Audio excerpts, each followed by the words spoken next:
Be careful. And Scott Higgins, both of them coked up out of their minds.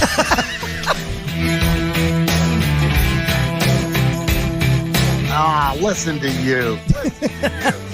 He's down in the basement. Yeah. Oh, I love that. I think we should call this the Acement. The Acement, yes. Yeah, what do you think there, huh? I like that. The Acement Studios. Excuse me, I'm drinking beer. Hold on a second. We usually drink bourbon on our end. Yeah, right. The podcast, so that's all right. Feel free to enjoy yourself. Yeah, exactly. You shoot an 8-ball if you want. We don't care, as long as it's good stories.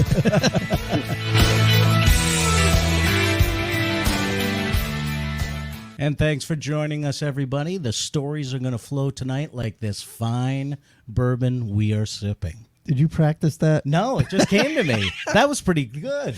Yeah. Come on. Yeah, don't break your arm patting yourself on the back. Our bourbon date tonight is courtesy of our guest, Noble Oak Double Oak Bourbon. Bourbon whiskey finished with sherry oak staves, and it is delicious. It is delicious. So cheers, my friend, and cheers to you. I was going to recommend going out after the show, but I am not leaving my house because we're going to finish this bottle. Oh, giddy up, Jerry. Oh, yeah. Oh, yeah. But anyway, I'm very excited because... No. Yeah. I'm excited. This guy's been mentioned on the podcast in the past, told stories about when I started, and this was one of the guys I started with that I so look forward to working with all the time because we were doing the same open mics every week and seeing each other all the time. So it was so much fun. So we're so happy to have Mitch Stinson with us tonight. Mitch? Thank you, studio audience. So excited when I heard I got a chance to come down and see. It's been forever, Scott. Dude. He did. He got out of the car. He pulled in right behind me. And he's I'm going to give you a big hug, man. You Yes. be ready. And he goes, I'm giving you a big hug. He goes, I was doing the math. It's been at least 10 years since we've physically seen each other. Yeah. Because we just travel in different circuits. Different, yeah. And Ace talks about that all the time is, you have this group of people you start with and you come up with.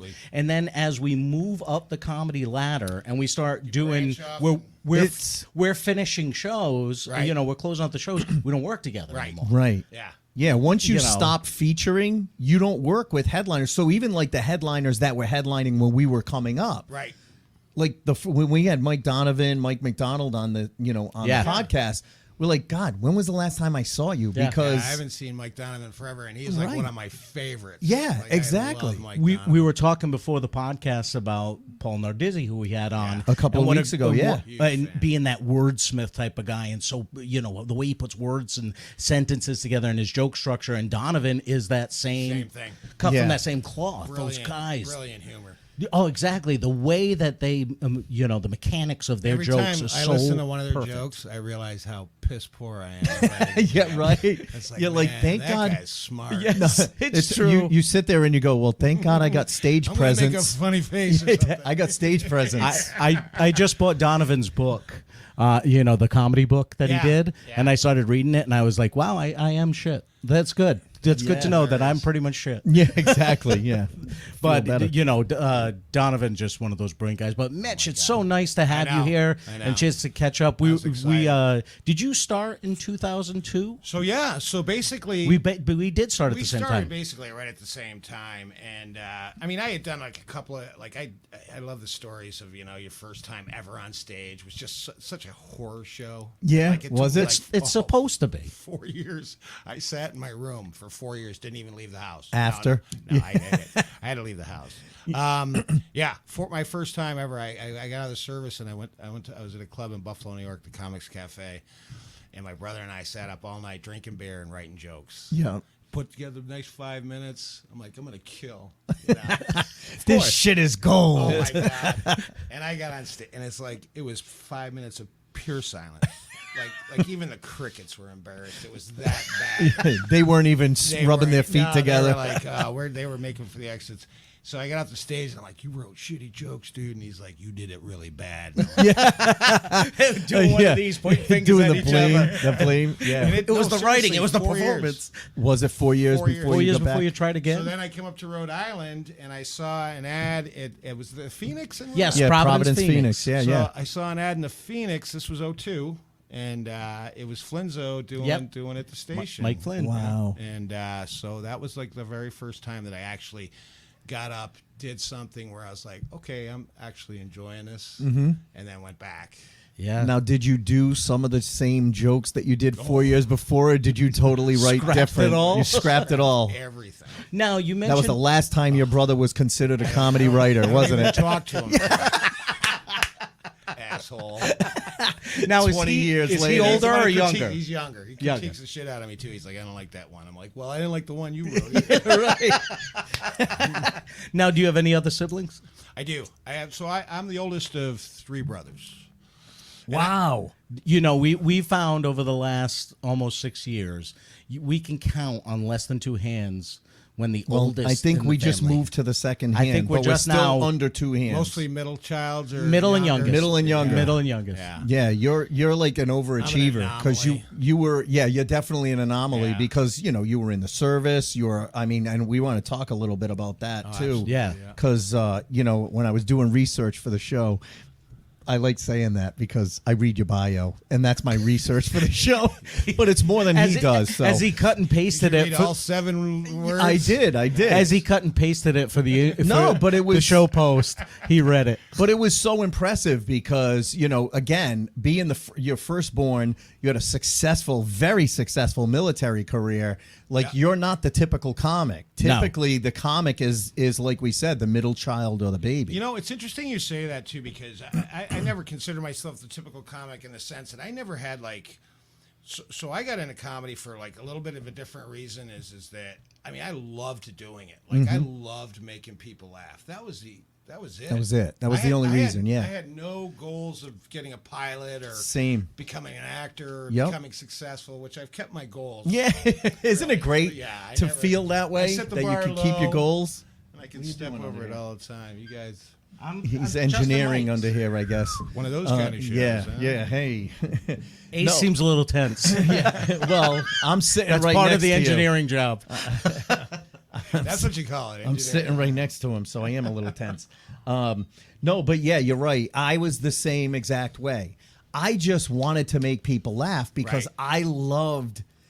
Yes, we all love the attention, but I loved making people laugh. There's and a the high. best, and the best is when especially when because when you're with your friends and you make them laugh, you know the backstory sometimes. Right. When one of your friends is having a bad day, Yeah. or has been through some sort of tragedy, and you can make them laugh, you're like, yes. Yeah. And then to be able to transfer that to total That was strangers, hugely rewarding. right? Which is the right. hardest part is to create in front of strangers. It's one thing to be in Right. front of your friend, but getting strangers. And we talked about that. You said that you listened to the Yeah, Don yeah, Zolo yeah. episode, and that's what Don had said. It's and we had talked about it before, but he put it into a different context.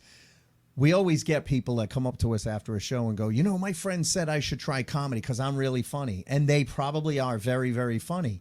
The friends already know the setup. Yeah. All you have to do is deliver the punchline. Right. To do it to strangers, you have to come up with a very succinct and economy of words. We've heard that all. You have to come up with that setup so that when you deliver the punchline, they're in on the joke too. That's why I marvel at guys like Diz and Donovan and Tony V and D'Angelo and these guys. Yes. Wordsmiths they know exactly what they're doing. There's no joke where they stumble upon. They make it look like they're coming up with it in a conversation. Yep. But every word is vetted. Yeah. You know, No, and that's- Donovan said it. He said he would, if he drove to New York for upstate New York for a gig, he would literally run his act over and over and over again on like a 5-hour trip. Yeah, he told us that there wouldn't be a wasted breath, a wasted pause, Right. wasted anything in his entire set by the time he got there. It's incredible. And I just want to tell you guys right now that this episode should be about what not to do. We have those. Yeah, we got those I too. think of every word as I go. Everything But I you- practice, I forget. But you've always had that kind of, you know, the cool, you know, I'm cool, I'm okay, I'm not nervous. Almost like Dean Martin. Yeah, Yeah, yeah. yeah. That, when you're on stage, that you're the guy at the bar that's just telling a funny story type Yeah. of vibe about you. And thank you for saying that, because that's kind of like what I wanted my humor always to be. My brother told me, the idiot who wrote the bad jokes. He said, This is goes, beat "You up the should- brother Guess episode. what? Guess what the name of this episode is going to be? My idiot brother. My idiot brother. Mitch Stinson, my idiot brother. But you know, he always said, like, you should, you know, your style of humor is at the kitchen table. You're a kitchen Yep. table Yeah. comedian. You know what I mean? So I've always tried to do it that way, and you know, it's different, but I enjoy doing it that way. So. Yeah. No, and that's always Make a lot was of your style, mistakes. was that guy at the bar that's kind of holding court, where there's a bunch of people around him and he's telling funny stories, whether they know him or not. Right. They can't help but sit there and listen because Right. it's just really funny. That's good. Thank you. No, that's That's always what I the was style. shooting here. for. But like that's 20 years ago. Exactly. But that's the comfortableness. I remember when I first, you know, I wrote my first bio and then I wanted to revamp it and I had someone else write it. And they put Ace Aceto has a welcome to my living room type of comedy. Yeah. Like he's the guy at every party that holds court in the living room telling funny stories. And that's similar to what you're, you know, So to what you you're do. you're saying Mitch stole your bio? No, no. Oh yeah, no. I did right away. Well, as I soon mean, as I saw you. Well, he I'm like, 33 I'm gonna be the years, next 20 Ace years. Aceto. Start doing Hey, some voices, hey, funny I man. gotta tell you, Yeah. so Rhode Island was huge to me. Like, Yeah. I started in Rhode Yeah, Island. right. To me, Rhode Island's like my beginning point of comedy. I loved it. And Scotty and I could go on Yeah. forever. Yeah. You know, just telling stories about that alone. But did it make you a stronger comic? Made me a so very when you went stronger- other places, you're like, When- oh, they're not as sucky as Rhode Island audiences. I loved Rhode Island crowds because they were so like, you know, if they liked the joke, they were like, yeah, you can keep that one. Yeah, You know, exactly. you Yeah, put- they tell you. I don't like that one. You yeah. know what I mean? Yeah, dump it. Kill your brother. Tell him it's a an shitty asshole, joke. Yeah.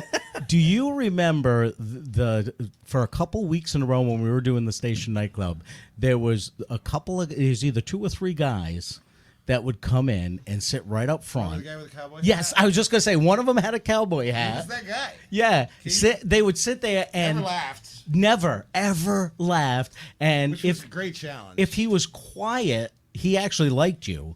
And if he didn't like you, they would start yelling at you. Yeah, it's like, what's your name? You don't need to know my name. It's an open mic. No, I gotta tell everybody you suck. You know? Yeah, exactly. This Was guy it- was brutal. Was he like a younger, was he a comic? No. Or- oh, No. okay. He was 'Cause just guys that came to hang out at the bar, I- and one week they decided to walk over and sit with us to you know, give us shit, and then they made that their Wednesday nights after that. Well, because I remember going to the station one time and there was a kid who was trying comedy and he was all jacked. He was like this weightlifter, 20-year-old frat boy dude.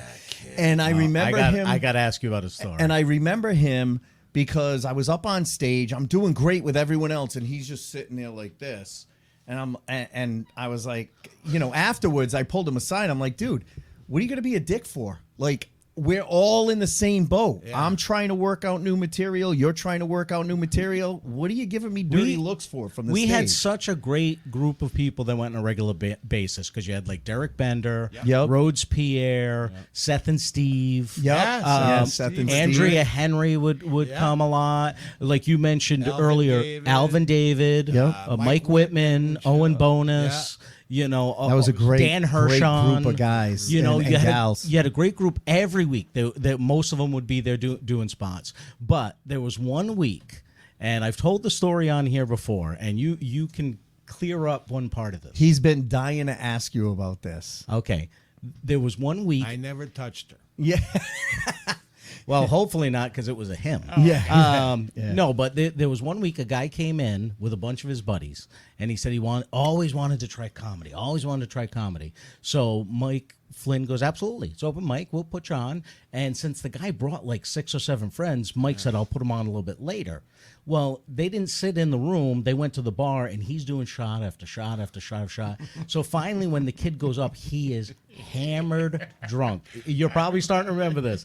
And the kid's going on, and he's going too long. Yeah. So Flinzo's signaling him. He's not getting it. He's signaling, not getting it. So I just remember Flinzo taking the mic stand, and he takes the end of it and he puts it on the cord on the floor, and he starts sliding it all the way up to the mic, trying to hook the mic out of the kid's hand. To grab it to take it away from him, like he's fishing. Yeah. And then finally he walks up on stage, there was nothing discreet about it. Right. Either. He was just like, and in his nice way, the way Flynn was, because he was a sweetheart. Yeah. So he finally walks up on stage, puts his arm around him, and goes, "Ladies and gentlemen," says the kid's name, and his friends got mad that we took him off stage. So as Flynn walks him off stage, the kid's friends come at Flynn. I'm sitting there with like Rhodes and Derek, and we're like, we should probably get up and go over there with Flynn in case there's a problem. But we're comics. We're not tough guys. You walked over.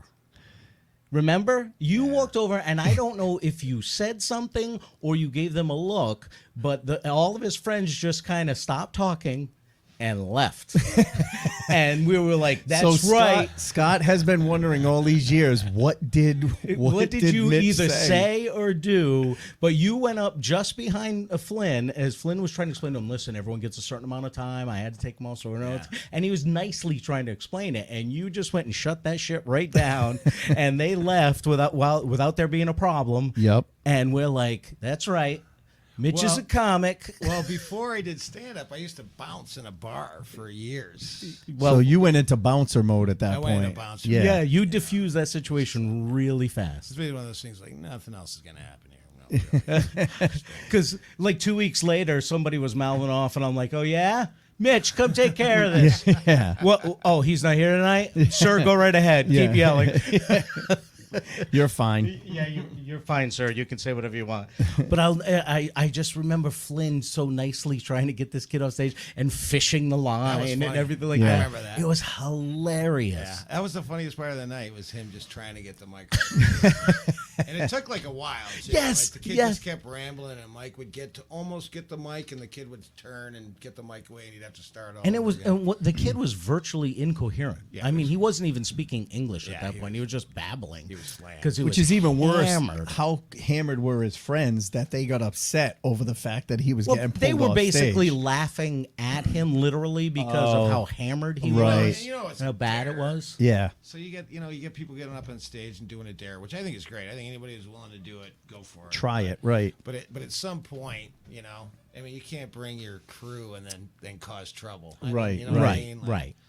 No, if his friends weren't acting like that, it would be fine. But they were like going up to Flynn. Why'd you take him off? He was doing fine. And we're like, really? I'm not doing fine. But one of the other fun times we had, and you were there that night. I think it was the last night that he was doing it because he was shutting down, and we all got together. And Mike Flynn didn't know we were doing this. We all said, all right, everyone's got to do one of Flynn's jokes. Oh, yeah. When they I go think up. I did, yeah. And you were there that night, and yeah. we all went up and did one of his jokes all night long. And when the first person did it, he kind of chuckled. And then the second person did one of his jokes, and he was like, okay, what's going on? These guys and are we fucking all with did me it all now. night long. It was just such a close group. And you would go up, and you would do a set, and you'd come off, and guys would go, that was really good when you put that together. And then you come out next week, and I could say to someone, hey, Mitch, I'm going to do a new joke that I was writing about, whatever. Can you listen? Tell me what you think. And I'd get off, and they'd be like, you know what? Maybe you try this, or maybe you do that. We could all feed off of each other and help each other. And it was a really supportive group, and it was great. And I mean, I know that really helped me get better quicker in the beginning because of the group of people we without have. a doubt. Because you know what? Everyone was there to support each other, Yes. as opposed to like we've gone to a couple of open mics more recently, and It's different now. everyone's like talking couldn't while even do one people are up on stage. I did- It's, I couldn't it's like, come on, man! Like You I'm guys gonna just did I'm it gonna sit and recently. listen to you. Yeah, you we did a couple of them recently, and it's not what it No. used to be at all. It's like, ooh.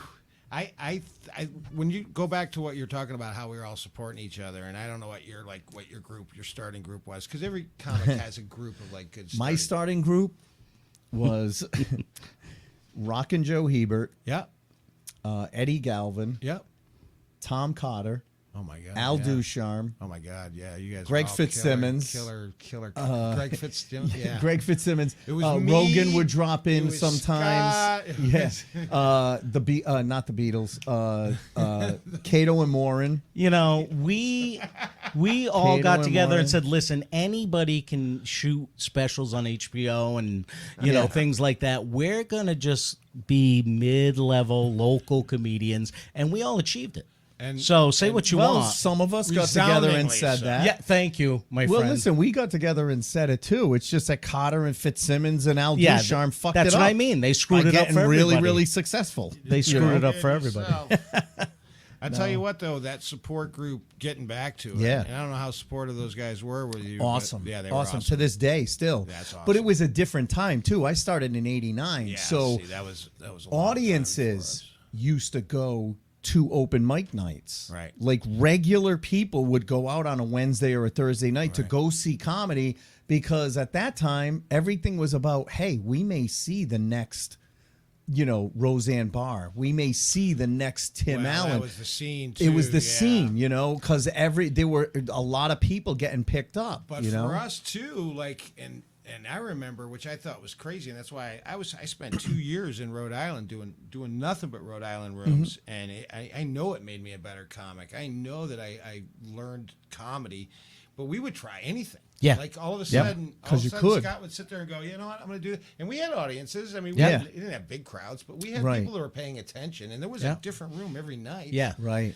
And you would do this joke and that joke, and you know it would work, and sometimes it wouldn't work, and you know, I mean, and then you could talk about it, but like that's. But it was great that you had that support system Right. to say, hey, I saw you do this. I thought you were going to go here with it. Have Right. you ever thought of going here? Right. Or, hey, I thought of a tagline for you. I thought of a callback. I miss those days, It was a cool scene. you know, and what was great was it didn't matter how experienced you were. No. A brand new one of the jokes that I haven't done it in a while, but I do the wedding at Cana, the 10 Commandments joke. I haven't seen you do that in a long time. I do, and it came from some comic who was in town, was at Periwinkle's for an open mic night. He goes, "Oh, you do a lot of impressions, and you do a lot about religion, you know, growing up Catholic. Can you do Casey Kasem?" And I'm like, "Yeah, I could probably work on that." And he was like, "Imagine Casey Kasem counting down the 10 Commandments." And I was like, "Dude, that's a great idea." And that joke came from that. And then it was, you know, long distance dedication and all that. I haven't done it in a while. I haven't heard you do that in a long It's time. it's really if I'm in front of a Catholic crowd, then I'm gonna do it. Yeah. You know. Yeah. But I mean, think about it. You also have to know your audience. So if I'm in front of 20 to 30-year-olds and I mention Casey Kasem, they have no fucking idea who I'm talking Exactly. about. You know what I mean? If I'm in front of 40 and over. Yeah, if I do American Top 40 and I say, and now back to the countdown. Down 3 notches this week to number 7 is thou shalt not covet thy neighbor's wife. You know, then they Now- understand it. Was the station the first place you did when you came to Rhode Island? It was, and that was the very first ad I answered. Like I literally saw it in the paper, and I went, and I just showed up, and it stuck. And you know, you talk about the station too because it's such a harsh dichotomy. I mean, for Yeah. everything that happened, and Yeah. it's heartbreaking because my brother lived in Rhode Island. I was working in Rhode Island. I felt like a real bond With Rhode Island, Yeah, yeah. I did. Even though I wasn't from here, I felt this bond Yep. for this state. And my grandmother actually, when they came over from England, settled in East Providence. Oh, really? Yeah. So, I mean, the connection's always been there. So to go through that was so devastating at one time. But I got a great story for this because it was like, closure's not the right word, but putting it in its place. Like when I was in the military, I lost a lot of friends doing what I did. I flew airplanes and you kind of have to learn to put things in its proper place in order to kind of move on, so it doesn't You doesn't compartmentalize fester. it, right? Yeah, you just don't want to fester. And it was so devastating that when that happened, because I was on the stage at Trinity Brew Pub that night when that fire broke out, and it was horrific. And I was devastated by it. yeah. Devastated by it.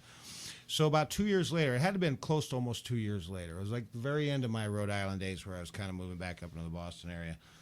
I was at a mic in Johnston. It was called the Brass Rail. Do you remember the Brass Yes. Rail at all? Yeah. It was actually a pretty nice little room. Yeah. You get a crowd in there. And this group of people came in, and there was obviously... Not to interrupt you, was that Patrick Austin's room? I believe it was. Yeah, Patrick Austin ran that room. Yeah. Oh, you got a good memory, man. Yep. So this group of people came in, and one of the girls was obviously disfigured by fire. You know what I mean? Like, yeah. So we did our show, and we had a good time. We had a great time, and she was laughing and having the whole thing. So I went over and I sat down and talked to her because somebody had mentioned that she was a survivor. Mm-hmm. And you know, she told me, she's like, yeah, it's the first time I've been gotten out, and it's been so hard, and God bless her, you know what I mean? Mm-hmm. But she goes, this felt good. It felt good to laugh. She goes, it's one of my first times back out. I feel okay. I was nervous when I walked in, you know, I'm comfortable. Being in a crowded place again. All that stuff. Yeah, All that yeah. stuff. I'm sure anyone who survived there probably still to this day. Oh, my God, yeah. 20 or almost 20 years later probably walks into a place and looks for the exits. my and God. looks for, Tom you know? Stewart. Tom, yeah. You know Tom Stewart was God, a survivor. Yeah, he was a survivor. Right. Yeah.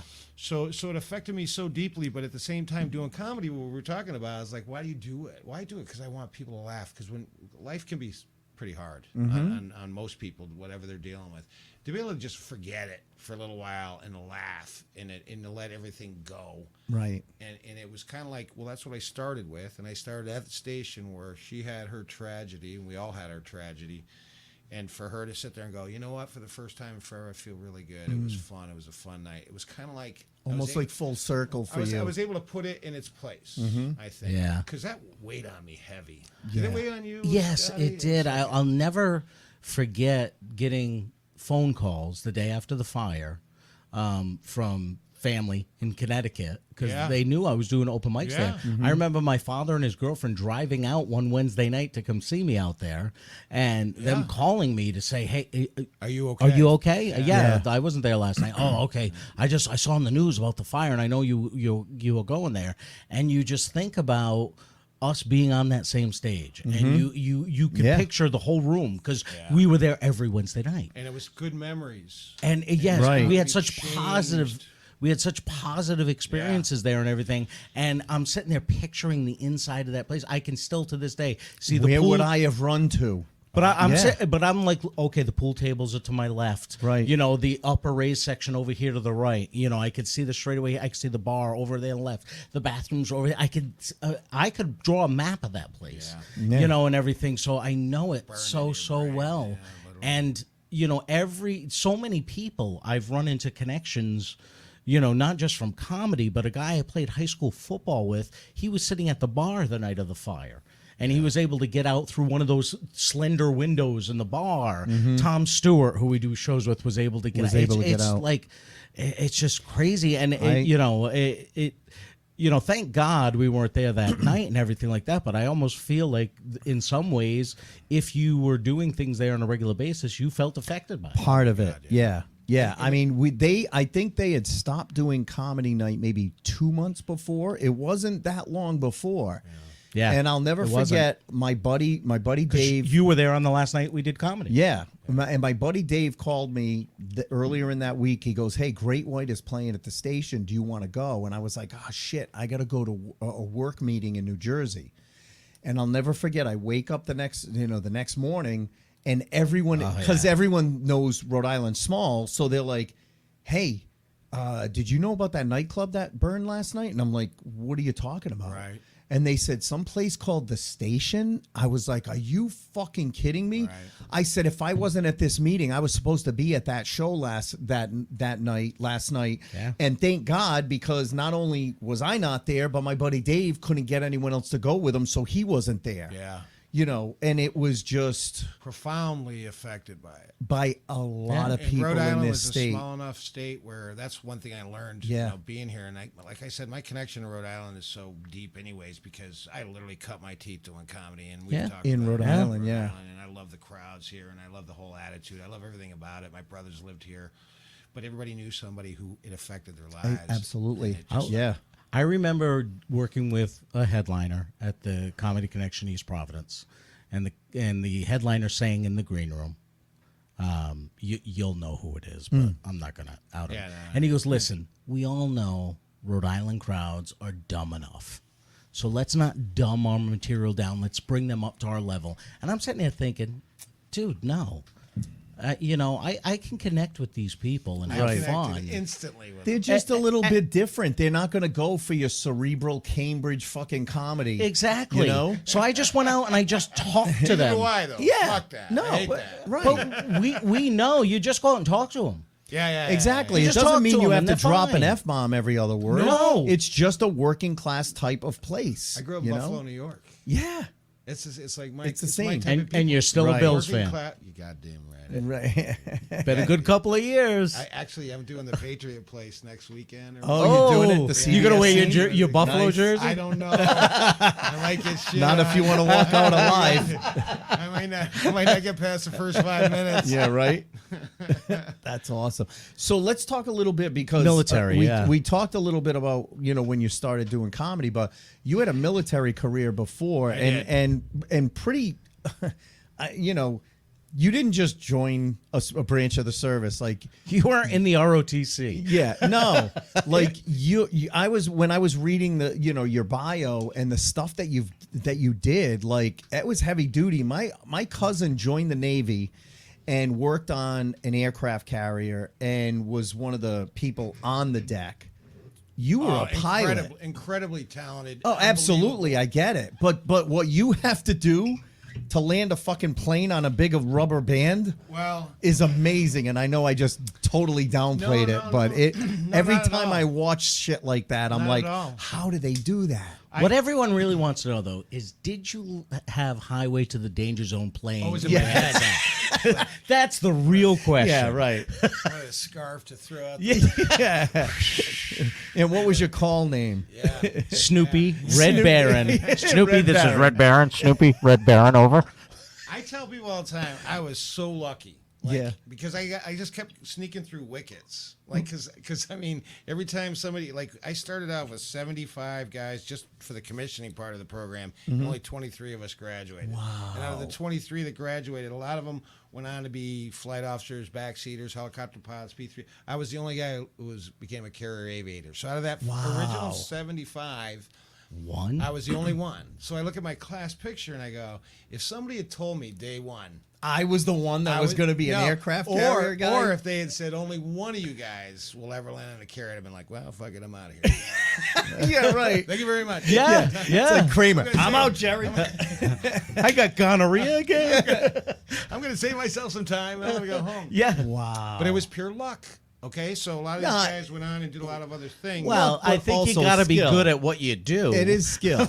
it was like one of those things, man, where you just had like You just got enough in the pocket every time. Every time, like I kept looking over my Wow. shoulder the whole time, So, but I mean, it's something I always wanted to do as a kid. So I was Yeah. lucky. I always You tell wanted to people, be a pilot that's all growing I up? wanted- That's all I wanted to do. Yeah. From the time I could walk, that's all I wanted to do is fly airplanes. So it was a cool time. I did a 230 carrier landings, over 100 at night. I got some crazy stories about that stuff. Listen, I've seen enough fucking YouTube videos Oh my of, God. of carrier landings gone wrong. So I've been on the I am flight so deck forever amazed. when it happened. I've been part of them. I mean, Really? I never crashed an airplane, but I had an airplane crash into me while I was turning. Really? Yeah. And then I was on a landing signal officer. I was on the back of the ship while we were waving a Tomcat in, and he crashed. And I remember like that jet going, like this is pitch dark, Yeah. The jet just goes straight up and they eject, so you see the To seats get go out. in the dark, Yeah. right? And the airplane's in full afterburner, right? And it's going straight Straight up, and you're like, are and we I'm going to standing fucking on the flight deck, sail and I'm into like- this? Everybody's watching the guys in the water, which was good. The helicopter was right over there. They had the Yeah, they're ready lights for on their search and helmets. rescue. Yeah, they got them back on board within 5 minutes, which Right, was awesome. right. But I'm like the one guy going. Are we steering the ship away from that we fucking need to thing? move. Because it's going We to need come to go down. that way. Should we turn right? Yeah, right. I'll never forget it. I'm no genius, but I know Holy what shit. goes up Like, must come down. That's coming back down right now. It's Exactly. coming down fast. Right. Because it did a hammerhead stall and it went straight nose down and it was coming back down. And of course it's pitch black out and all you see is the afterburners going. Right. You see just two orange flames coming back at the ship. And I'll never forget it because you could hear the engines. It was like, wah. And as soon as it hit the water, you heard the engines just boom, boom, like they went out. And nothing. Yeah, Nothing. right. And then the wave of water come over the carrier from where the airplane had hit. Hit. Wow. And I'm like, oh, that was was exciting. Now, how much trouble did the pilot get into when they fucked that up? There was a lot that went wrong on that one. Yeah. Yeah. So there was the guy that was waving him, Oh, so it wasn't just a pilot error. They probably, I'm sure they do full investigation on that, right? Yeah. They call it sitting at the long end of the green table. You sit down. Yeah. So he never flew again. Really? Yeah, he never flew again. But he had been having problems before. Getting aboard at night was like, that was the real deal. Everything else was, Easy. Relatively, For the most part. For the most part. And you did how many night landings? over you said? 100. Over 100. Now, how many years were you in? 9 years. 9 years. Yeah.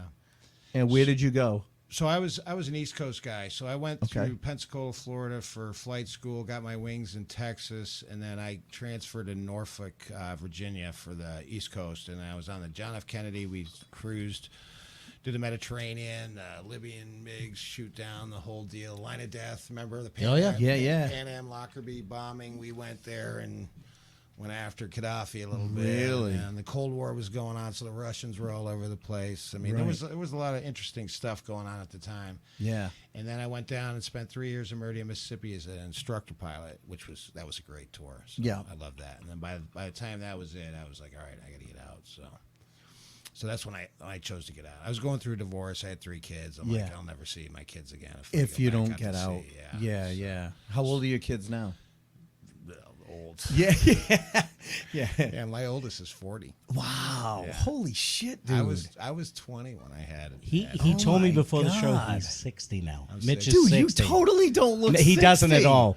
I honestly my thought God. that you were younger than I am. 60? No. I'm way. 53. I thought No I thought you way, were like Scott. 50. No, I not. thought you were my age. Yeah, please no, I keep wasn't it going to up. say, Mitch, I wasn't going to say 30, but I thought you were like 51, 52 years old. Dude, I yeah. honestly did. I thought honestly he did. was our age. Yeah. I thought I'm 54. I thought you were my I thought age. he was within a year or two of us. I didn't start doing comedy till I was 40. Wow. And I started at 33, I so started at 21. I'm the baby. I was a Smart baby. one, though, but and he 'cause still it's looks the same as his. Yeah, but I'm you no could more haven't successful. changed at But Ace, you could still use your first headshot. Yeah, I could. I just have to change the hairstyle Yes, back. just slightly. I know. It's sad. But that's an amazing military career. I mean, you do what guys do at home on their computer playing games with. Right. It was just one of those things, like I said, where it just like everything happened and went the right way. And by the time I was getting out, they had cut down the number of pilot slots. So the guys that were my students Yeah. were so much smarter than me. Really? Yeah, so you'd be part of the brief, and you'd be like, You're like, how "All the right, hell did go I ahead get and, through? Yeah, you're like, go ahead and tell me about the electrical system, and you'd be ready to grade him, and he'd start talking. I'm like, all right, you can stop now. That's more than I know. Yeah, I don't even know. So- you threw 3 terms in. I don't even know. What the I hell- guess what I'm going to what mark are you you off. talking about? I'm going to go ahead and say you're okay. Yeah, now. right. You basically act like you know what they're talking about. I think, I'll say right. you got that right. Yeah. Okay. But you better brush up on that. a Yeah, little yeah. bit. Oh, is there such a? Yeah, you're asking your friends after. Is there 220, such a thing as a 221? Bombay circuit? I don't even know. On a plane? No, I don't know. Some fucking kid came through and said a Bombay circuit. And I don't know what it is. Now, growing up as a kid and in high school and stuff like that, were you the funny guy? Yeah, I mean, I think I think what's the common theme with anybody who does stand up is you're always the guy goofing around, always throwing out, Making your friends making laugh. friends Yeah, but- laugh, saying shit that the teacher laughs at and then kicks you out, but laughs. But laughs, yeah. Like I got to write you up. I got to send you to the principal's office. But how did that's you? funny How shit. did you handle that during 9 years in the military? So that's actually how I got interested in doing stand-up. Okay. So we had this thing called the Forecastle Follies, which is after like 3 months of being at sea, we'd go to the forecastle of the ship on the carrier. It's where they keep the chains for the anchors. It's a huge room, and we would do this thing called the Follies. And they'd grade pilots, get graded on every landing, so they'd give out awards and stuff, and then they'd do a skit. Yep. So I was the guy that they chose for my squadron to do the skit. So I got together with a bunch of the other guys in the squadron, and we did the skit. We tried to, and it was awful. Like the skit was so bad that I'm like, we can't do this. Yeah. I mean, we're gonna embarrass the shit out of Did your brother ourselves. write the skit for you? My brother wrote the skit, There you go. and I'm like, I told you not to listen to that asshole. So I ended up doing that. Was right about the time that Dice Clay was huge. Oh yeah, so 89. Yes. Yeah. 89, 90. Yeah, right around there. And so I ended up writing. I did it like an hour before the show. I'm like, oh my god, I'm on my own. Yep. And I'm like writing limericks, all about the Navy shit that was going on. I don't even remember what they were, and they were Right. bad. But then I just did like. But as long as they were dirty, they were super dirty, Right, And right. Of course, and I of did course. 10 Yeah. There were no women in the audience back then, you know what I Right. mean? So I did 10 minutes of a Dice Clay impression, and it went really good. And I was like, all right, now Can you do dice? I course I probably can. couldn't. I just can do Little English. Miss Muffet, she needed the money. Oh! I think we just blew out the speakers. So, Sorry, yeah, folks. So that's how I then. That's how you first got that's the how bite. I got the bite. Yeah. And the feeling of it. And So you let me ask you this then. You know, you were the funny guy. You're making people laugh. Were there comedians or influences that you had as my a God, kid yeah. and Oh my God, in high yeah. school? I mean, who were the people that you looked so to? we were talking about my age difference. So I went to the theater to see Richard Pryor. Wow. Like not Richard Dude, Pryor, the movie. He's my number. Yeah. He's my number one. So yeah, I mean, You know, a lot of guys. I loved Carlin. Don't get me wrong. Cheech and Chong was the first album I listened to, but I could not get enough of Richard Pryor. I went and saw that like 4 or 5 times. Yeah. You know, I'd Was save it up my- live at my Sunset paper- Strip? Oh yeah. Yeah. Yeah. And you would go sit in the theater. I'd go and sit by all by myself and watch it over and over and over. Yes. and Yeah. laugh over and over. I was and the same over. thing. I couldn't believe I marveled at he him. could say those things and make them funny. You know what was interesting too is I marveled at how he could just talk like it was his life and his life was tragic. Yes. And He turned tragedy into comedy. and Absolutely. I'm watching. I'm like, man, this guy's brilliant. Yeah. Yeah. But you know who else? Steve Martin. I Yeah, bought of course. his album. Yeah. So we got the arrow in the Wild head and the crazy whole guy, deal. He played the yeah. banjo Dude, and I all that. had an arrow in through the head. Dude, So those guys were big influences on Yeah. me. Did you like recite their acts to your friends? Because that's what we talked about it. We did the same thing, you know. Yeah, Richard Pryor was like I would go to class, the next day or whatever, and just start doing Richard Pryor jokes, Right. in study hall and get kicked out of the And class. get kicked out, Yes. yes. The F-bomb. Yeah, you didn't What get did really I tell you? didn't really get kicked out for Steve Martin jokes. No, but no, but I Richard couldn't play the Pryor. banjo, though- yes. No, but we would. I would walk in. I go, when I date a girl, I like to date a girl with no neck. This way, when we walk into a fancy restaurant, every head turns. Except for her, she has no neck. And people would look at me and go, what the fuck are you talking about? And I'm Remember like, his this is hilarious. Remember thing. his primetime special he did like on NBC or something like that? I don't know if He I did remember did it. one and I watched it and I sat there at home with a notebook Writing and it down. wrote down Yeah. stuff he said so I could remember it. And I just remember the one skit that he did where he's like, my brother and I, in our country, when a man breaks up with a woman, he throws the dog poop on their shoes. Yeah. And he goes, I break with thee, I break with thee, I break with thee, and then throws the dog poopy on her shoes. So my brother and I go to this swinging singles bar, and we look for the girl with the dog poopy on her shoes. That's right. And that's when I go up there and go, hey, I noticed you have the dog poop poopy on your on shoe. He said dog poopy 100 Yep, times. and in it the was skit, so and funny, you laughed right? every time he said it because he was saying dog poopy. And then Because that became a skit on he- Saturday Night Live he with Dan committed Aykroyd, you know? to a character Yep. and never broke from that character when Yeah. he did it. That's what was brilliant about him. Talk about brilliant, man.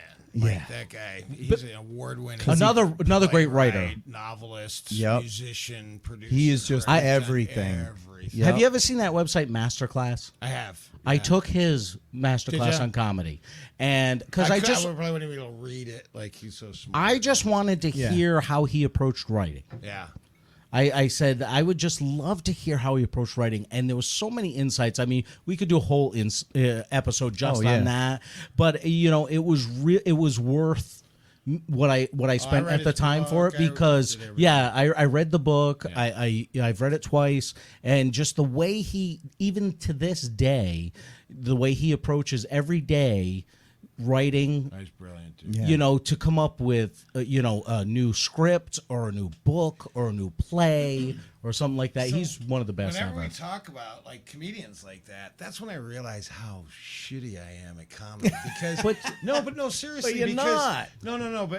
But the thing is I keep telling myself that way because I'll get better a little bit. But the thing is that these guys were so smart doing comedy, and I'm like, wow, man, that's next level shit. Like when you watch Bill Burr now, Right. you My watch, God. like, you know what? You know who I saw, and he was canceled. He had the Me Too canceled for good reason, probably. I guess whatever. I don't know. I wasn't there, but I was there when Louis C.K. came back and did like one of his. He got back in a club and decided to go. So Yeah. Yeah. So I watched him, and I'm like, talk about a wordsmith. Oh yeah. Oh It's another yeah. one. I'm just like sitting there looking at him like, oh my God, dude, you were built for this. You were made for this. It's interesting because we talked to Bob Marley a couple of years ago, and he said there are certain guys that are really good at litigating. yeah. Louis C.K., Joe Rogan, Yeah. Dave Chappelle. Bill Burr, Dave Chappelle. They will say something that is controversial, not to just be controversial, No. but they will say it. And then, you might hear some groans from the audience, and then they're like, no, wait, Yeah. let me explain. And then they explain it, and you're like, I can't fucking argue that. No. Even if I don't agree with it, I can't argue with it because he's right. And that's because it's common fucking sense. And we said it at the time when he said that about comedians being litigators. Look at Paul D'Angelo. Yeah, perfect Yeah, example. He exactly. was a litigator. He Right, was yeah, a litigator, and he's a brilliant Oh, comedian. yeah, he's a great writer. And Paul Mercurio. Yes. Same thing. Yeah. Paul Mercurio Mercurio. was a lawyer. I really liked And him. He was a cool what's his name that passed away that was great on the roast?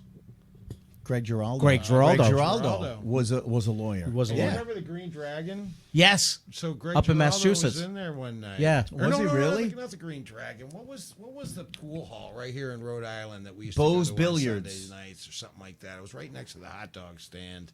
We used to go there every Sunday night. Oh. You remember Smoking Joe Holden? Yo, gotcha. Yeah. So he would go there, and Rhodes Pier. It was Rhodes Pier's room. Yes. Yeah. I forget. But anyways, Giraldo showed up one night, and Really? Yeah, it was really cool. I forget why he was there. I don't know. He was in town for another gig. Yeah, he was. And he probably- and he stopped there to do a spot. Yeah. But he was another guy. Another brilliant Awesome. guy. So let me ask you this. We always ask our guests about wow moments in their career. Like people you've gotten to work for that you're like, holy shit, I can't believe I'm getting to work Right. for this with this person, or a venue that you're like, holy Right. shit, I can't believe I'm standing on this stage. It's pretty cool because I feel very fortunate, again, very lucky because, and again, the Rhode Island connection. So Yeah. I opened at East Providence for Bill Burr when he first hit. Like his Yeah. very first special, I was opening up for that. And I'll never forget as long as I live. Pablo Francisco, I opened up for him. That's a cool one. Yeah. Oh my God. Dude, That's he a cool he one. was Hilarious. amazing. Yeah. I've had a chance to do later now. I've had a chance to do theaters, and D'Angelo and Christine Hurley and I did a thing called "Take This Job and Shove It" when we sold out some theaters, and that was really cool. Performing in front of 600-700 people. It's great. I know. It's just such a rush. So I've been pretty lucky. I mean, and you think about like where we do comedy. There's not a whole lot of slouches going on that are making their names around. I mean, No. I'm not talking about the youngsters coming up. I'm talking about the established, like the Sweeney and Gavin and all these guys. Yep. Like Lenny Clark, Tony V, Rogerson. Kenny Yeah. Rogerson, Right. who I just worked with the other night. Did you? Oh my God, he killed. We me. had him on a couple of years He- ago. he He's is just- so fucking He's a funny. funny bastard. man. He's a guy you could just sit with at a table and listen to him talk Oh my for God. hours. Exactly. I honestly, Hours. I'd love to get a panel of those That guys would be- together. Oh, my Rogerson, God. Tony V, just talking old stories, Old school stories. You know what I mean? Because I mean, we had Rogerson on, and it was so funny because we asked people like, what was the first year you started? What was the Right. first place? And Rogerson comes right out. He goes, yeah, dates are kind of fuzzy. For me. He speaks like brutally honest about Oh, he listen. was with us too. He goes, said it. He He goes, goes, said there I was started calculating how much coke I snorted, and when I got through my second house, I stopped counting. Yeah. he was like, we got paid, at one point we were getting told, okay, you could get paid in white or green or both. He goes, and when I started taking all white, I knew I had a problem. Very brutally honest. He did it on stage too. As he said, I went down to Colombia. I'm walking around Bogota going, where's my fucking statue? I mean, you should have a statue for me right here. He is, I love him. Isn't it great though that we came up in a scene where unbelievable guys like that, unbelievable. We got to work with guys like that unfortunately, I love the fact that Bill Burr and Bob Marley and guys who have gotten bigger have brought attention to those guys that help them. But isn't it amazing that we got to work with these guys that are legends, and unfortunately, people in the rest of the country don't know who they are. They don't even know. They don't know. I mean, we go to talk a show in New England. You're talking about your show in Bradley or whatever, and I'm like, that's a killer fucking show. Right. Like that's gonna kill everywhere. This goes to show you how good the comedy scene is up here, and it makes it sound like I'm bragging, but I'm not bragging. I ended up in Indiana one time, got lost. I don't know what happened, but I ended up at Crackers in Indianapolis. Yeah. Yep. And I walked into the room and I said, "Hey, I'm a comedian. Is there any way I can, just do a spot? Get a spot? I figured, why not ask, right?" So he said, "Well, where are you from?" I said, "Boston," and he goes, "Oh yeah." He goes, "You can get 10 minutes." Yeah. So I went up and did 10 minutes, and it's the Midwest, and you're like a god. Yeah. Right. I'm like, I'm not that good. We had Butch Bradley. That's what I was just thinking of. I'm not that good. You need to calm down. No, but listen to this. We had Butch Bradley on like 3 weeks ago, and he goes, "Dude, I'm telling you," and he's got a residency in Vegas, at the Stratosphere, the LA Comedy Club in Stratosphere, right? Like he is the guy, and he goes, "Dude, I'm telling you right now. Anytime I ask someone, someone comes up and they go, 'Hey, can I get a guest set?' If they're from Chicago, Boston, or New York, I'm like, yeah, you could do 40 minutes, right. Do because he knows they do can handle the crowd, yeah. Because let's face it, and again, back to what we started. We boiled it down to this fact. Nowhere else in the country is the headliner the host of the show. I know. And we all came up during a time when I do a bunch of hosts. You had to follow Kevin Knox opening the show with 10 minutes of fucking destroying the crowd and then going, "Hey, there's next guy coming to the stage." And you had to fucking kill. Now, he set you up for success because he talked you up. Right. Yeah. Do you remember those nights at the Connection Faneuil Hall? Oh, yeah. When we first started? Oh, yeah. You'd have him hosting Monday nights. Robbie Prinz, all of that. Then you'd go on Tuesday night and you'd have Harrison Stebbins hosting. Wednesday nights, Robbie Prince would be hosting. Right. And you're like, I got to follow these fucking guys. Right. And these guys would destroy the room in the first 10 minutes and then go, okay, next up, Scott Higgins. Next up, Mitch Stinson. And you're like, I got to follow this guy? And that's why when people... So you had to get good quick. And that's why when people from elsewhere in the country recognize Boston comics, it's for that reason, because you had to get good fast. Because if you were because when I was coming up, the guys hosting those shows were Don Gavin or Dane Cook or Kevin Knox. Like those were the guys hosting when or Dave Fitzgerald. Like these guys were absolute killers. Biggest compliment, one of the biggest compliments I ever got is I was doing Dick Doherty's The Vault. And I'm doing my spot, and as I get off stage, Gavin's in the back row. Yeah. And he stopped by to do a spot, and he follows me on stage, and he tagged 3 of the lines that I did before I got off stage. Oh, he's a killer at that. Probably didn't say a word to you that night. No, didn't say 2 words to me. But you could tell he was paying attention to your act if he tagged 3 of your jokes. And actually made them funnier than they really were. Yeah. And as he's tagging 3 of my jokes, I'm like, boy, I suck. Because he, in 30 seconds, listened to 3 of my jokes and made them better. But you know what? He paid attention to your act. But at the same time, I'm like, something. wow, he listened to me. Right. And he tagged my jokes and made it funny. And I loved it. I loved every second of it. Yeah. And I got a great fucking Gavin Yeah. story. Please, because we worship Gavin. we love him. Oh. So, If he could work a computer, we'd have him on this. We'd love to have him on this, but I hear, he's not good with the computer.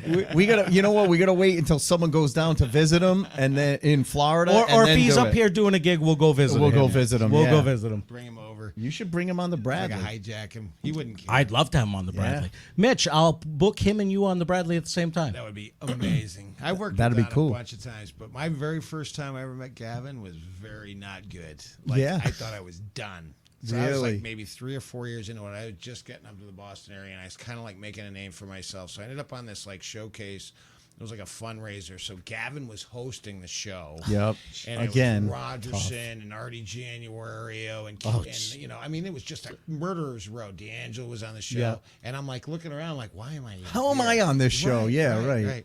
So Mike Clark told me, he goes, be there. He goes, it's an 8 o'clock show. I said, Mike, I'll be there at least a half an hour early. Right. So I walk in the door. Gavin's on stage talking. The show started at 7. I'm already a half an hour late, and he's pissed because I'm supposed to go first. Right, because you were the newest guy. Yeah. Ooh, So right. he finally gets to the point. He goes, I don't even know if this guy's here. He goes, I don't even know who he is. I don't even think he's funny. He's probably not even funny. The guy's probably an asshole. That's a great Oh my God, dude. What a great So I setup. look over in the corner, and Rogerson's like laughing, and Greg Murphy was there. Yep, and he's just sitting there like, and I'm like, I'm here. I'm here. I'm and he's like, sorry. yeah, whatever. And he throws the mic down and walks off the stage. Didn't even say your name. Didn't even say my name. He was pissed. So I walk up. Oh my God. Now, fortunately, I'd been doing it long enough, so I was like, and I was like, well, thank you for the intro. I appreciate we're very close, you know. And I kinda Yeah, right, did right. the whole thing. And Get Salvaged the audience on your yeah, try and side, get the hopefully. audience back. Yeah. It's like, I'm an asshole, but not that big of an asshole. We'll talk about that later. Yeah. So, so I had a very good set. Set. Set went well. Yeah. So again, I wasn't a 22-year-old kid. I was slapping jets down on carriers Yeah. while these guys were snorting coke. Right, off the exactly. fucking Yeah. seats, you know, I'm like, fuck Yeah. you, dude. I mean, all right, I know I'll never work for you guys again, but fuck you. Don't talk to me like that. Right, you know what I mean? exactly, yeah. But I respected, I adored him. So Yeah, yeah. don't Yeah. get No, this no, I wrong. get it. I get it. So I just basically, when I got done, I go, yeah, back to the host, whoever the fuck that guy is, and I dropped the mic and walked away. I didn't shake his hand, nothing. Yep. And I'm like, I'm done, you know? I mean, Right, seriously, I'm right. done. But If I you're go, done, go out Hey, with a blaze you- of glory. Blaze of Take your glory, fucking right? chance, right? Rogerson again's like,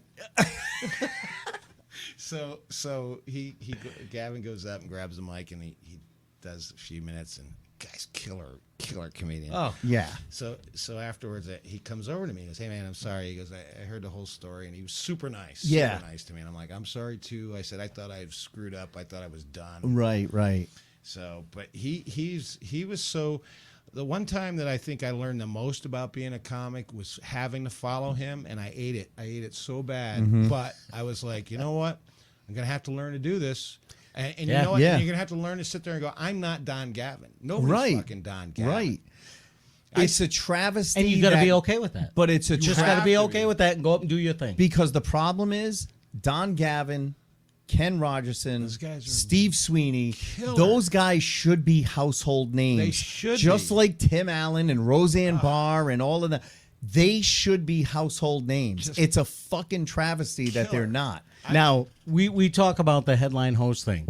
First time ever I go on stage in a comedy club was on Noxie's Monday night at the Faneuil Hall. connection, Yeah. And he gives me the greatest, still my greatest intro to this day. Yeah. He was fucking such a guy. Built me up perfectly. The crowd liked me before I stepped on stage. So I had a nice set. Now, the second time I get to go up on a Monday night with Noxie, he does 10 minutes of some of the funniest stuff I've ever seen in my entire life.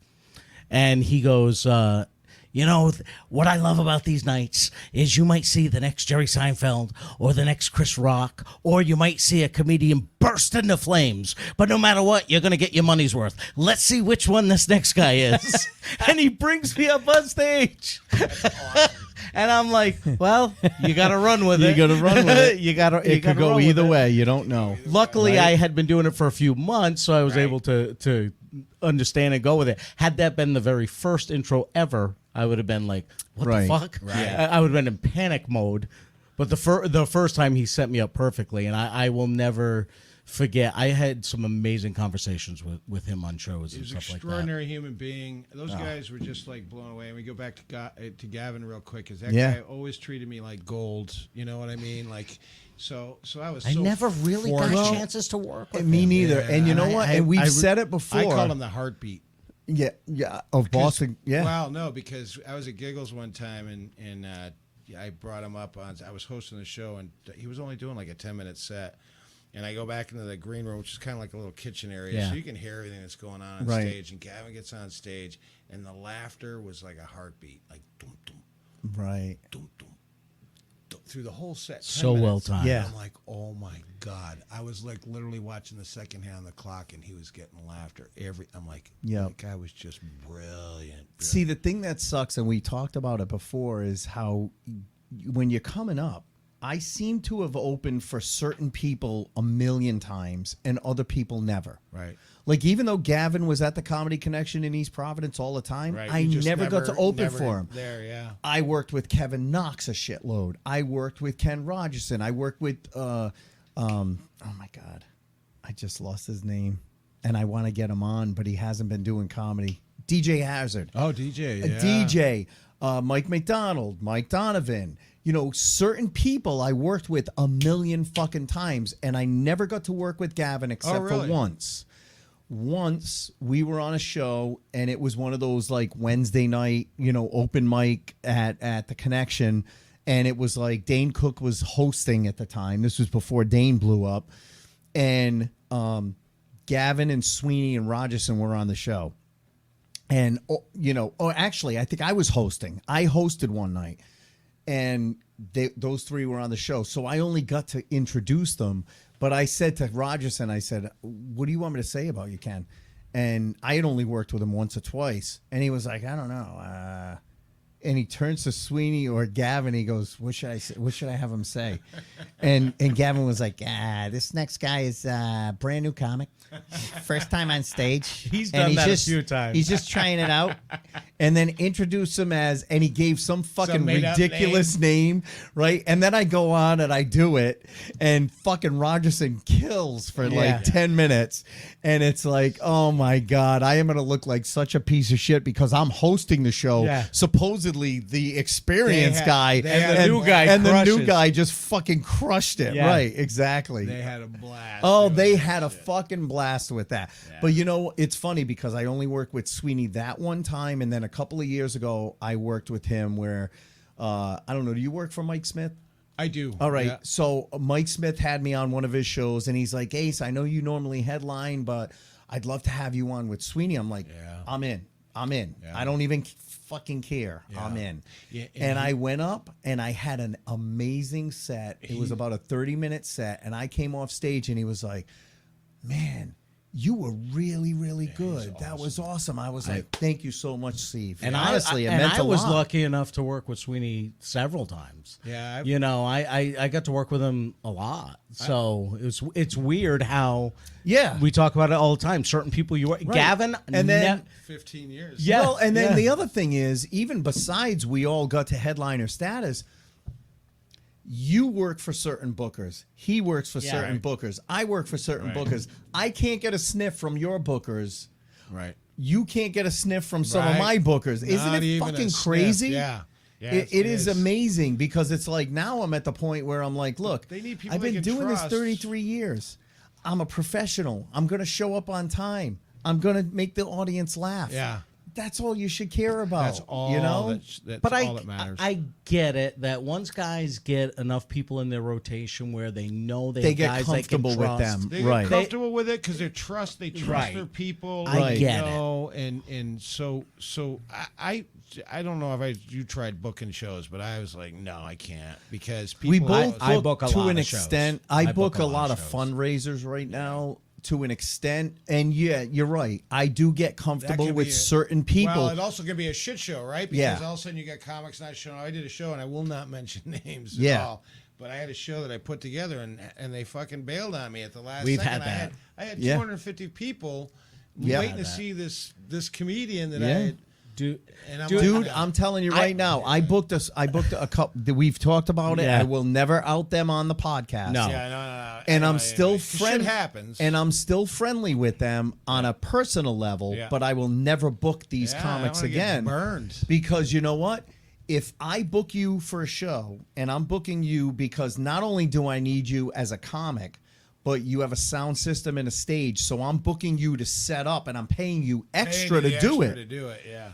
And then you turn around and say, "Oh, I'm double booked," and you're a host feature at best, and I know for a fact that I'm paying you feature money plus for the equipment, so I know you're making more with me than you are with the other gig. Yeah. I will never book you again. and there's two people that come to mind that I will never book again. We've I'll talked be about friendly it. with them. I will work with them. Yeah. I like them. I like their act, but I can't trust you. Right. I've had two comics, one at the Bradley Theater. I booked them the day before the show the first time. They called me up. They were sick. They can't make it. All right, shit happens. I get someone last minute to come in, do the show. Fine. Year later, I'm booking the shows for the year. I reach out to the same person. Hey, still love to have you on. Right. Book them on the show. The day of the show, this time. I have nightmares for you. At 3 in the stomach hurts. The show starts at 7:30. At 3 o'clock, I get a text. Hey, I fell and hit my head. I'm at the hospital. I might have a concussion. I'm not gonna make it for the show. You better be fucking dead. Yeah, right. You're dead to me. I'm like, I wanted to text back, are you shitting me? I just text back, all right, take care of yourself. I'm basically not going to reach out to this person again because that's two times. So hard though. That's why I don't want to do And then pretty much I know who he's talking about because the same exact person twice for me pulled out 2 days before a gig. One, he was running for me. One, he was just on for me. And it's like, I get it. I've never done that. By the Me way. neither. I've never. And I'm talking like triple money. Yeah. Yes. I'm making 1/3 of what I could do if I bail on this show 2 weeks from now. I wouldn't even do it 2 weeks. Exactly. Because once I give you my word. Yep. That's I'm the all I same got. way, That's Mitch. all you got in this business, Mitch, man, is I'm your telling you word. right now. I had a gig. I was booked. It was a Bob Mello gig, and I got an offer for double the money 3 months before. And I reached out to Bob. I said, Bob, I know I'm on this show for you. I did the same thing. I said, I know but what you're gonna say. I got offered double money for that night. I will find someone for you. And he was like, oh, man, that really stinks, blah, blah, blah. I said, listen, if you've already started with promotion and my picture's on the poster, then I'm fine. Yeah. I said, but if you haven't, I will find you a comparable headliner. Right. And at the time... Not as good. No, yeah, of course. Not as good. But I said to him... This guy's not even fucking close to me. I said, I got this guy, Scott Higgins. I can find him for you. He's probably available. He's fucking cheap. No, but I not did... that funny. But He's I did cheap. say that, and I said, if you say no, fine. And Bob was really cool. Bob was a sweetheart. Yeah. And Bob was like, if you can find me someone within the next week, because I'm going to start promotion. And I was like, I will find you someone. That is one time in 33 years I have ever canceled out on a gig. I did the same thing. Once. 3 months. Yeah. I did the same thing, and I called somebody, and I said, listen, I was offered this gig, and this is what it is. And I committed to you first, though. Right. So if you tell me, listen, you need me, I'm there. Yeah. But, if I can help you find somebody or you can find somebody, let me know. And they just said, well, if you would rather do their gig than mine, that's up to you. That's shitty. That's shitty because as a booker, I understand. And I just said to them, you know what? I committed to you first. I'll do yours first. Right. Because that's the right thing to do at that point. Comedy's a minefield, man. It is. You're walking around. I mean, you step on fucking mines. You have no idea that you set off. You don't even know you set the mine off, and then like 3 months later, somebody's like. And especially even like I had someone who used to book me a lot. And I started. I got approached by a venue that was using them, and the venue approached me, and at the time I was doing the Royal Flush show, and great concept, by the way. thank you, which was a very popular show too. I got to get it back in another place, which was very popular show. There's plenty. So I went back. I went to this person, and I said, "Hey, I know you get booked there, and I know you book some acts there. They have approached me. I'm bringing a different concept to it, though. It's totally different than what you do. I'm booking this kind of a comedy show. And they, to my face, they told me, no problem. And then they never booked me again. Yeah. And they not only unfriended me on Facebook, Yeah. but they fucking blocked me on I Facebook. feel And this is someone that I had a relationship for 20 years, was my manager for a while, and I was just like amazed It's that crazy. it got to that point. And you know, when I look at it, I'm like, okay, how many months did I run, or how many years? I ran that show for 4 years. How many years did I run that show? How many bookings did I miss out on? You know what? I still made the right decision. And if I tell people the story of how it happened, everyone is like, no, you were right. You were right to do that. It's a business thing, you know? Booking is a pain in the It ass. sucks. Mitch. It really is Well, because it's the business aspect. right and back. That's why I don't want to be here. You know, It, what I mean? you know, Like, we all deal with the same thing when it comes to comedy. You know, booking shows. You know, collecting your money, reaching out, doing all this stuff is all a pain in the ass, and we all do it for that 30 to 40 minutes we get to stand on stage. True. And make those people laugh. True. Because honestly, you know, even if it's only a 25-minute spot, it's worth it. Well, the thing is too is that you go through all that and you do a lot of extra things to book a show. And you know that more than anybody because you're doing it. But at the end of the day, it's about putting people in the seats. You know what I mean? And I've worked for like 3 or 4 bookers that they've always taken great care of me, and I will be as loyal to them to the very end. Yeah. But comedy's about finding your niche too. Like so with me, I knew I wasn't going to be the next base. I wasn't going to LA, and I wasn't going to New York. Right. I just wanted to find my own little niche, and I'm still working on it at 60. You know what I mean? Like, but that's part of the fun. But I was just going to say, you're having fun. Oh, I have a blast. You're entertaining crowds. I have a Ace blast. says it all the time. You know what? You mentioned Bill Burr. Yeah. You know, he just did Fenway Park, I know. which is Killer. holy shit. Tony killed opening for I him know. too. Great for Tony's Tony. great. Great for Tony. And Tony, one of the nicest guys on the planet, and a great comic. Phenomenal. I've had him at the Bradley twice. I've been lucky enough to start. He's a guy I love working with too. Exactly. I love hanging with him and talking to him. I love learning Talk from about him. never getting any worked up. I did a show with him not that long ago, and we were doing this thing, and it was one of those situations where we walked in a fundraiser, and it was a nice room, and there was a lot of people there, and I'm like, this is gonna be fun, you know. And then as soon as the opener got on, he was struggling. And I'm like, that's really funny stuff. Why is this guy struggling? He does a good job. And I won't mention the name, but good comic. Sometimes And rooms are struggling, weird. You know right? that. So I'm watching, and I turn to Tony, and I go, I don't feel very good about this. You know? Like he was like, give me a hug. I got to go next. I could get hurt up there. I mean, they were not there for comedy. They were there for the fundraiser. The fundraiser, yeah. They weren't there for comedy at all.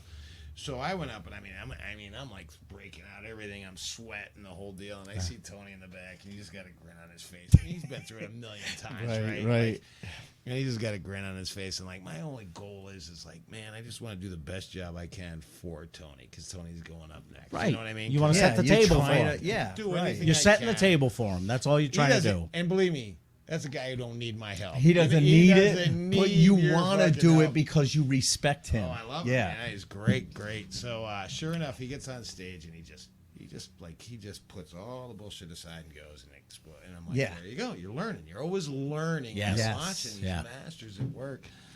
But it was really funny because he just kind of looked at me and he goes, yeah, they don't want to be here. And I'm like, well, I'm next. Did you ever do Tony's podcast when he was doing it? Dueling No, Comedians? I never did. I went up and did it one time, and that was an interesting concept. You know, did you ever listen to any of his podcasts? I listened to it. I wasn't on it, though. I was able to do it once, and I prepared for it. yeah. And you were with another young comic, right? Like, there was a couple of us that did it the same day, and basically I go up and I'm like, all right, I think this bit will be a good one to do, and this bit will be a good one. And Tony is as loose as cream corn, and he's got a cigar going because we're doing it in a studio at a cigar bar. Oh, nice. And so you start off, and basically it's joke for joke, who's ever funnier. So I do my first actual bit that I do on stage, and he just goes, yeah, last night when I got home, somebody left sushi on the hood of my wife's car. And I'm like, who decides that that's the best spot to stop and eat sushi? And I'm like, he's literally just Making it talking up. about shit he found last night, and it's the funniest stuff And it's I've ever funny, heard right. in my entire life. Yeah. And when I first got there, he was sitting in on this real estate podcast. Yep. Killing Yeah. on a real estate podcast. There I'm are like, just some people he who are is just one of so those guys naturally that's just funny. naturally funny. Yeah. Just get humbled every time. Yeah. I work with these comics, and these guys they're legends, and they should Right. be. But what? But They're they're the legends for guys. a reason, But and they're it's the just guys that created the glass ceiling in Boston, and everyone talks about the Sweeney Everybody ceiling. talks about that right? ceiling. So, but here's my take on that whole thing. Yeah. Is first of all, if you can fill if you can. I've worked quite a bit lately with Steve Sweeney, and his crowds are the best. Oh, they're fucking awesome. Oh my God! Right? Yeah. So you go up and you're like, and Steve's awesome. He's like, do 30 minutes, Yeah. and then he kind of like just walks away, and you get in front of this crowd. It's a killer crowd. Like you're just having the best time of your life, and you're Yeah. like, oh my God, this is amazing. If you can get above that ceiling, if you can get your ass to get that many people in a room, Yeah. 300 plus, who are killer audience. Yeah. You've made it. Yeah. You know what I no, mean? you're right. Like, and there have been times where, like, I've got certain audiences. I've gotten those Of nights. course you do. You know, You've but got- it's not as consistent as Steve Sweeney. I mean, these guys are filling places up Yeah. year after year after year, and for a reason. Right. Yeah. Yeah. I mean, no, you're right. Who does Bill Burr ask to open up for him? Tony V. Tony V. Right. So what does Tony V do? He's only been at it for X amount of time. Like my oldest son and I always laugh because we'll always like put on a movie because he's been in a lot of movies. Yeah. Oh, yeah. And we were watching State and Maine. It was a Yeah. David Mamet movie or something like Yep. that. Yeah. And Tony comes in and he delivers the water and everything. And we always say, "Ladies and gentlemen, Mr. Tony V." Well, because he's such an icon. Fucking everywhere, and no one Dude, realizes that who was he like the is. first time I saw The Town. Yeah. And Yeah. the cable guy ladies and is gentlemen. Tony V, and Yep. I'm like, Tony V. Yeah. And then the first time I saw The Heat with The Melissa Heat, McCarthy. I just watched it the other day. And there's He was Tony. hilarious, by the way. He's like, Or you're you're watching Seinfeld. Yes. And what was his name on Clicky, it? the umbrella salesman. Hey, Clicky invented the umbrella twirl. You didn't invent the umbrella twirl. I mean, and then he's just so nonchalant, like he's Tony fucking V, but Tony you know? is so down to earth. Yeah. I had him on a show last year. It was Paul D'Angelo, Tony V, Carolyn Plummer, and myself. that's a killer show. Oh, dude, it was so Carolyn much fun. Plummer is awesome. I love her, man. She is She is another one killer that should be at She's another doing- level. She's doing comics come She's home. doing Comics Come Home. Well, I she just should saw be. that. She was on it last year and it got canceled. They did So cancel I'm it. glad they remembered her and put her on this year She's got because she has killer earned acting. it. She is And amazing. She works her I ass love off her. at it, and she's fucking hilarious. I've by the way. I've worked with her a lot. I've seen her a lot over the years. She is a hilarious comic. But it was all of us. Now, Paul. I love Paul. And I anytime I work with him, he's great. Tony just kind of hung out with us and chatted with us, and Tony, Carolyn goes, you know what I love about Tony? He'll still show up to an open mic night Yeah. and still Right. do it because he just loves comedy in general, Right. And he'll still help young guys. He'll still help new guys. But that's the coolest part about, I think, and I love this concept of this podcast because you're talking about people that have been around a long time. You've been with 33 years. Jesus, you sure you're not older than I am? 33. Seems like it, huh? 54. years I'm old. 54. Yeah, you baby. Yeah, I know. So, He's lying. I know. So my point is that we've been around For a while. a long time doing stand-up comedy, and we've had, to me, it's always been, and I won't speak for anybody else, but for me, it was always such an honor to be able to perform with comics like that. Right. Still is. So Yeah. it Still is. Still is. Like After I said. 20 years, I still am in awe when I get to Yeah. work with Like the I guys. said, it was only 3 or 4 years ago that I got to work with Steve Sweeney Right. and feature And they for created him, a and whole I loved scene. him. Yeah. An interesting Steve Sweeney story is that remember like when Comics Came Home first came out. Yeah. And it was on like I think it was Showtime or HBO or something like that. Yep. And this was long before I got to New England. And this guy gets on stage and like I think Sam Kinison was on the show. I mean, all these great comics are on the show. And this guy I've never seen before just crushes, just kills the crowd. And I'm like, I never saw that guy again. Yeah. It was Steve Sweeney. Was it really? But he was that One of good. those HBO specials. Yeah. Right. Yeah, he doesn't look the same back then as he does now. So yeah, I remember that one. It was a bunch of name comics that you know, and this one guy, and you're like, who the He's hell is another- this Who the guy? hell is this guy? And Yeah. kills. He's another one. I watched The Equalizers like ladies and gentlemen. Yeah. Yes. But it's funny because we were talking too about and unfortunately he just passed away. But Teddy Bergeron was Yes. another one of those Yeah. guys where like And I you actually got to watch- work with him several times. bunch of times I Boy, worked pound with Teddy. for pound. That guy was amazing I with did the a show crowd. with He him had the in crowd in Rhode the palm of Island. his hand. Yeah. The first time I ever worked with him, I think Johnny Parada was doing a room. Was it a movie theater? Do you remember the movie theater? Castle Cinema. Castle Cinema in Cinema. downtown Castle Providence. Cinema. Yeah. So it was just me and Teddy with the Bergeron. Ford LTD seats. Yeah. Yeah. And I watched him for the very first time, and I'm like, oh my god. Did he was Did he do the and- Billie He Jean did dance? everything. He and did that's do the it. thing about Perfect. Teddy. Teddy was one of those guys that was one of the first Boston comics who made it to Evening at the Improv and all those Letterman. shows, Letterman and Yep. stuff, and was amazing. Yeah, you know, he was and fun to watch. and that's the thing. Like, it's a shame that, and it's not to take anything away from the people like Paula Poundstone and Roseanne Barr and Tim Allen and Jerry Seinfeld I and know what all you're those saying. people that came up at that time. I know what you're saying. But these guys from fucking Boston were killer. just as good, if not better, Killer. and didn't make it out for whatever reason. And was it Well, because they were I- on substances and you Well, don't know. and part of it is I wasn't there. I think yeah, neither was I. I think it was the- after me. I think the as old as I documentary. am. I think the documentary when Stand Up Stood Out explained it well. Yeah.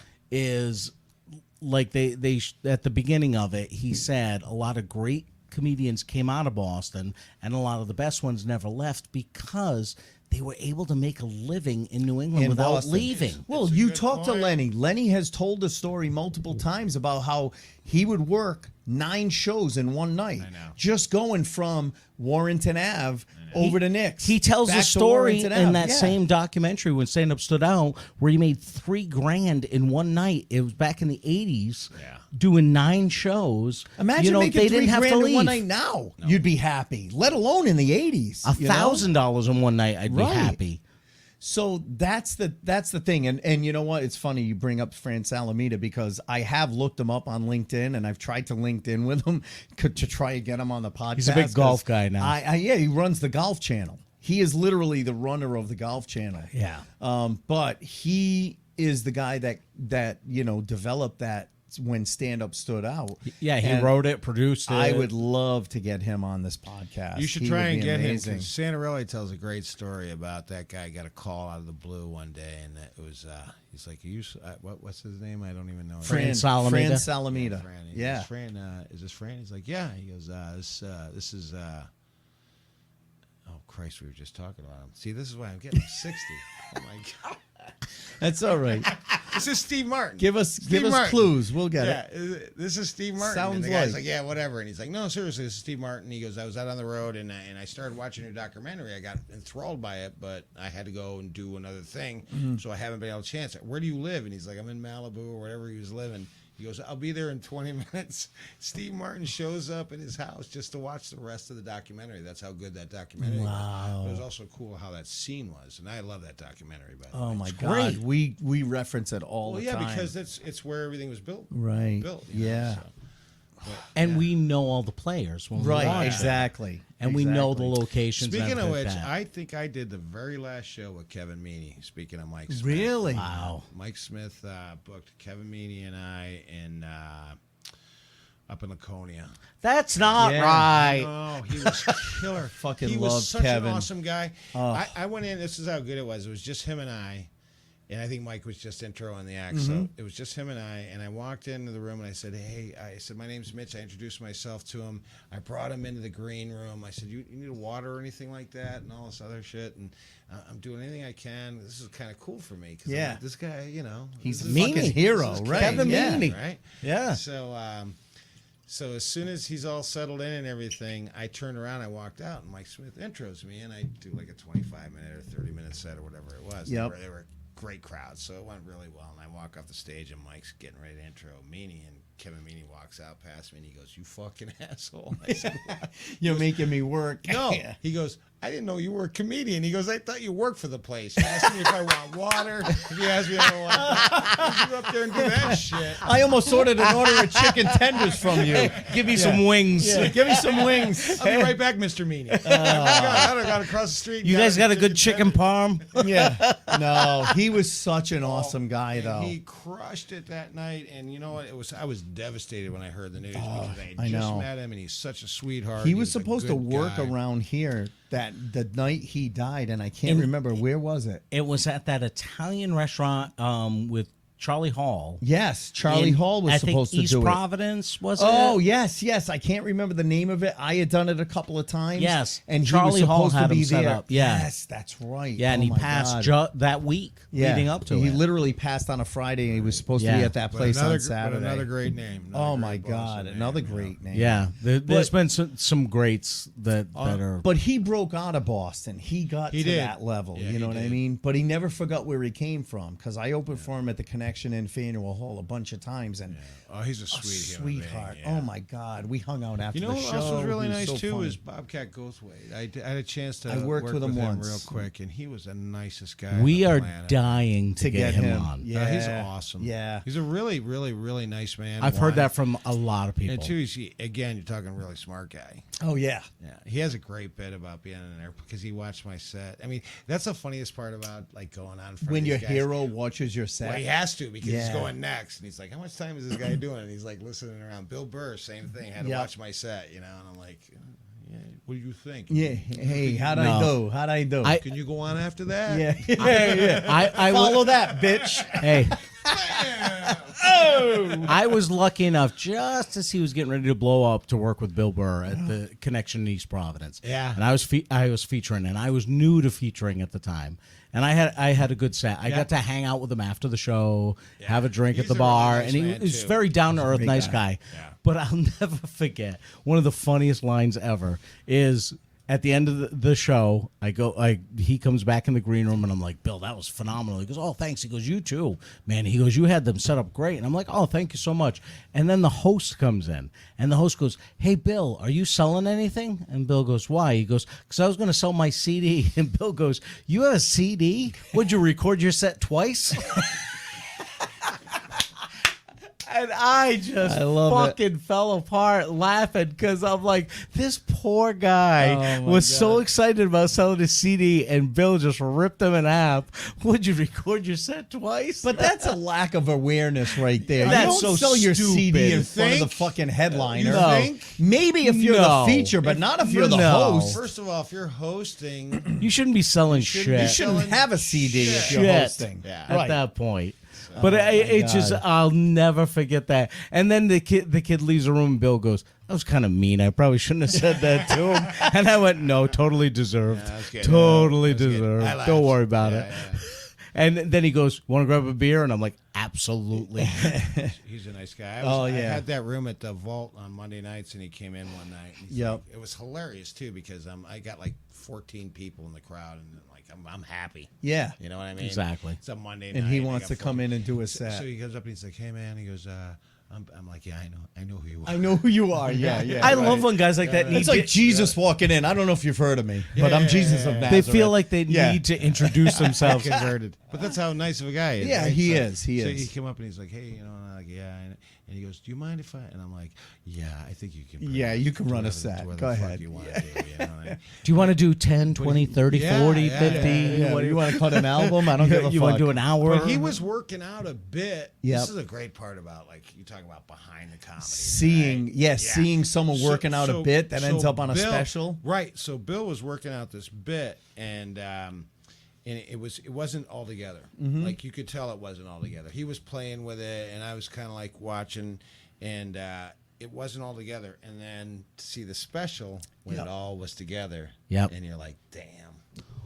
Well, that was worked like. at it. Do you? I mean, I don't know if you guys remember or were involved when Robin Williams came to town to do. It was like a dentist or a doctor convention or something like that, and he called the Connection and asked to do. He said, "I want to come and run my set." So they booked him on. I think it was either a Tuesday or a Wednesday night, and nobody kind of knew. But I got word of it, and I called Ryan. Ryan was still booking at the time. Was it Ryan Cott? Yes. Yeah. And I begged him. I told him I would come and blow him if I could come watch the show. And he did. And they blew the guy. Hey. Basically, I didn't kiss him after. I just blew him. what Robin Williams said is he goes, listen, I'll do the show. You can sell tickets, but I want all the money from the tickets to be donated to Boston Children's Hospital, and you guys can keep all the money from drink and food sales and everything. Yeah. Wow. But all the ticket sales have to go to Boston Children's Hospital. Yeah. He goes, I don't want anything. I just want to work my set. Yeah. Yeah, he was just looking at a place to work. And Right, they said, of course, they said, okay, Mr. Williams, you can come and Robin you can come and do Williams. it. And he went in and they announced to the crowd, listen, this is Robin Williams is working on his set tonight, so this is not going to be a regular performance. Yeah, he's you're going to fleshing see it somebody out. working through material and stuff like that, but you're going to get to see Robin Williams. So he came out and he would start working on a joke. And in the middle of it, he'd stop and he'd go, no, I didn't word that right. Let me try again. And he would start over. No kidding. And he would do it from the beginning and stuff like that. So you were Just wanted to watching get it somebody out. Just to get it out. create. Yep. You were watching somebody create the wording, the timing, the putting it together, and everything like that. So you were seeing a work in progress. know what? As it happened, and nobody cared because obviously who it was at the time. But you know he was what? already a superstar. You know what, Scott? And we're no Robin Williams, believe me. No, But that's what it's like when we go into an open mic night Yes. and there's new people. We get that leeway. We can Well, still get that leeway at an and- open mic if we turn around and say, "Hey, I'm just trying this And- stuff out. I want to get I want to get feedback." And we could probably stop mid joke and go, "No, you know what? I want to reword that." You know what made me think of that was a few weeks back, I could go and do this open mic night, and I went to see this. There's a younger comic from the same town I live in, and he asked me to come watch him. So I went to watch him. When I'm there, the person that's booking the show, they're like, "Hey, you want to do a spot?" And I'm like, "Nah, I just came to watch somebody else." Yeah. And I'm watching, and it's a train wreck of a night. Oh, and they're was like, this one of the nights I was there?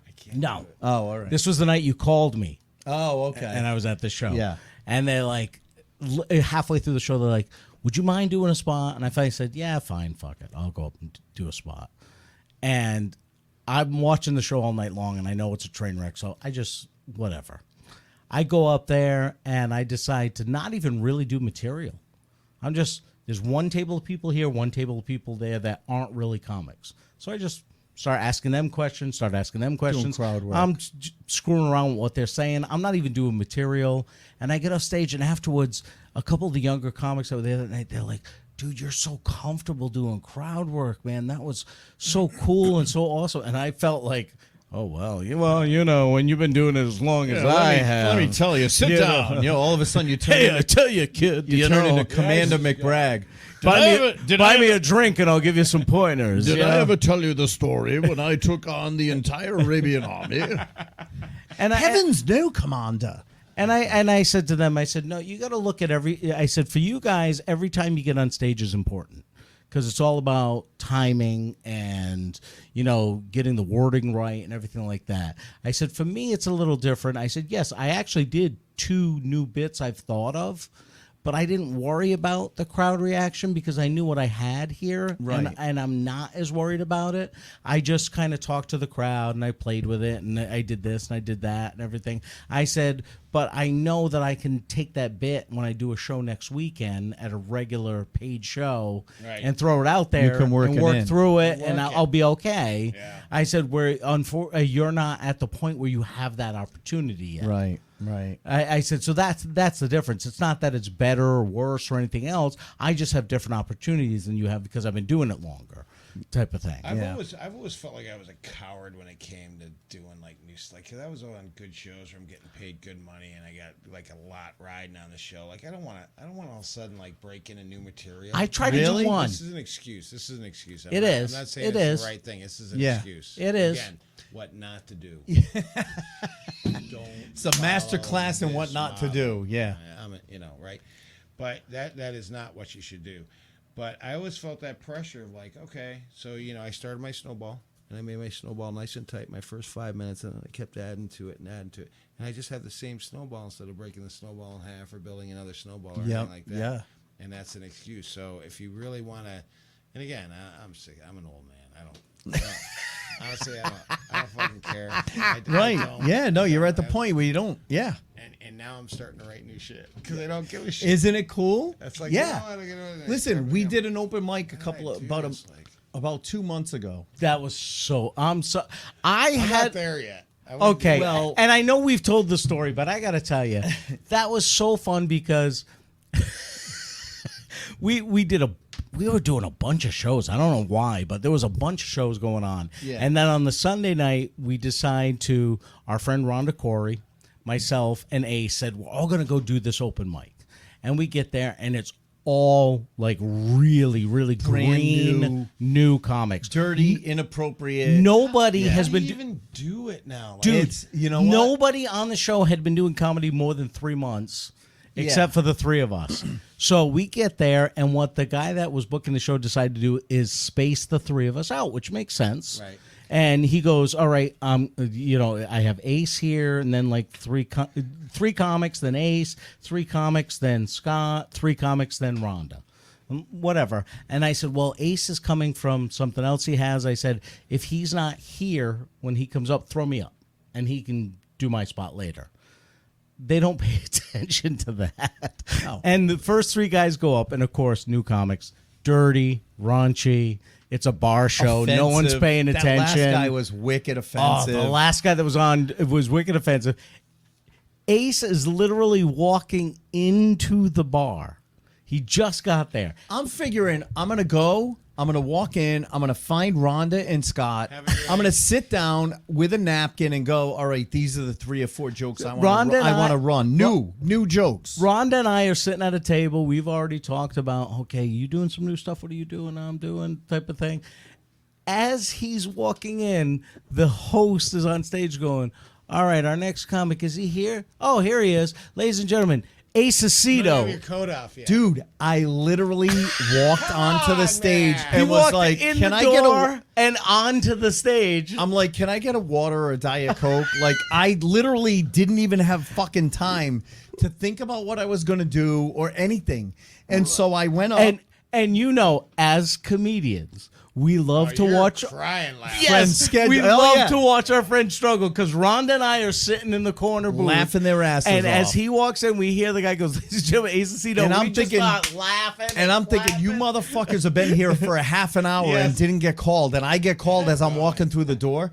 So I had an idea of what I wanted to do. And it wasn't, some of it was brand new. Some of it was stuff that I had done years and years ago, but retired just because of time. Yeah. And I was like, but I really like these jokes. And this And this father mucker pulled it out of his ass and had a good set. I and did had very everyone well. paying attention and laughing. I came off stage and I go to Scott. I go, dude, I don't even know. What did I do? Like 4 minutes? He goes, dude, you did fucking 13 minutes. And it's the don't give a fuck factor. I didn't give a fuck. Yeah. At that point, I'm like, all right, if you're going to bring me up as I'm walking through the door, I don't give a fuck how I do. And you talk about And it went great. the difference between like giving a fuck and not giving a fuck. Yeah, Giving isn't a it fuck when amazing? you shouldn't give a fuck, and then you don't give a fuck when you should have. And how many times have you That's the heard? story of my life, and man. we've heard from people like who we talking about? We were talking to not long ago, and they were like, they were talking about Patrice, and they were like, Patrice went in. Oh, and Dan Smith. Dan Smith, and he was saying that Patrice had gone in and auditioned for Chris Rock show. Chris Rock Everybody told loves the Chris. story. Everybody hates Chris. Chris Rock told that story on Opie and Anthony. Yes. That Chris Rock said, "I love Patrice, and I want him to play the father on Everybody Hates Chris." When Chris Rock produced that show on, I think it was on Fox. Yeah. And he goes, "I think he'd be perfect for it," and he loved Patrice. And he calls Patrice up, said, "Listen, I want you to audition for this. Right. I want you to come in. This is what I want you to do." And Patrice walked in like, "Yeah, whatever." And he didn't give a fuck. And he goes, "Patrice is the most self-destructive motherfucker I've ever met in my entire life." Because he walked in the audition, and he goes, "What is this shit you guys want me to read?" And he goes, he read it with an "I don't give a fuck" attitude, and he didn't get the spot. Right. He didn't get it at But all. sometimes it did work. Humor too, though. But Right. his stand-up was so But brilliant. sometimes that's the thing. Sometimes it worked for him. Right. I was on a show with Patrice. It was me, Patrice, Oh, Orny Adams, You're just name dropping now. Maddie Blake. We were all on this show, and it was an audition for Just for Fucking Laughs. bragging away. It was an audition for Just for Laughs, and they fucking put the fear of God into us and Yeah. said, Well, I was on a "You show with have a Mitch Stinson, 6-minute Andrea Henry. You have a poor 6-minute. ass. You have a 6-minute Exactly. spot. Don't go over." So all of us fucking idiots went up, did our 6 minutes, and had okay sets. Right. Patrice goes up, does 25 minutes, Yeah. shits on Whitey for 25 minutes, And gets and it. he's the only one that got fucking picked from that Yep. show to go to the festival. It's crazy. It's a learning experience. Every day is a learning experience. So when you take that attitude and how you approach each show, you're always learning. And I've gone in with an attitude like, here's No matter how long you've been doing it, it doesn't that's matter. the key. It doesn't right. matter. You're always learning. 20 Yep. years in, and you still don't know nearly as much. Nowhere near. Yeah. You know, people always laugh at me too because I did fly off aircraft carriers. I remember talking to a comic one time, and I said, "I don't know, I just got a little bit of a confidence problem." He's like, "What the fuck? How can you have a confidence?" Right. You flew fucking planes on an aircraft carrier. Right. Landing on an They aircraft don't get carrier, it. right. They don't And get I'm like, it. it's a different animal. Yeah. Yeah. So when You're very confident when it comes to flying a plane. I love that. Yeah. What's worse, landing a plane at night on an aircraft carrier or bombing in front At of a fucking open I'd mic. rather land the plane on an aircraft carrier. Right. So here's the similarities with comedy. So if you're coming in, like every time you made a landing, it was like a show, you're gonna crush every time. Every Yeah. show you're gonna crush. Well, what's the one thing about comedy that's not true? You're not gonna crush every show. Every single time, You're gonna, right. You're gonna fall on your face, Right. especially when you're starting. But you can't fall on your face when you land in a fucking Well, plane why? on an Because, aircraft carrier. Every time I get aboard, I'm walking around like a swinging dick. Like, hey, what's going on? You know, I do shit all the Hey, time, what's up? right? So Yeah. my second show, I'm eating my ass on stage, and I'm like, what the fuck happened out there? Like, Isn't it happen all the time. you Isn't know? there Yeah. nothing better in comedy than working a club where there's 2 shows in one night and the first show is phenomenal? Crazy. Crush. Yep. And Second show everything's Friday. perfect. And then the second show is like, okay, are these people aliens from another planet? fuck did I that can't happen? do Yeah. anything right. Yep. Just nothing. What did Mike Donovan works. say? You're only as good as your next show. Yes. Exactly. And he- As good as your Yeah. next show. Your And he's next co- show. and he's- you don't even know Not the how that's last going to show. go. Right. And he's Right. completely right. He's and he's absolutely completely right. So we've talked about wow moments. We've talked about, landing airplanes on aircraft carriers. Fucking but amazing. let's talk about one of our favorite things to ask people. As comedians, and you've been doing this 20 years, I've been doing this 20 years, Ace 33 years. We love to ask guys for what we call the funny bad gig story. Now, this is the gig that when it's happening, it's not funny.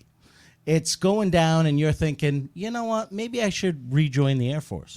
Yeah, maybe I right. should rejoin the Navy. Yeah, maybe it's easier to land a fucking plane on an aircraft Yeah, carrier. maybe I at should 60. Maybe I should Snowstorm. Yeah, in a snowstorm. Maybe I should do something else. But a couple weeks after that gig, when you're in the green room or you're hanging out with comics and they're telling their bad gig story, you're like, really? You think that's bad? Let me tell you this one.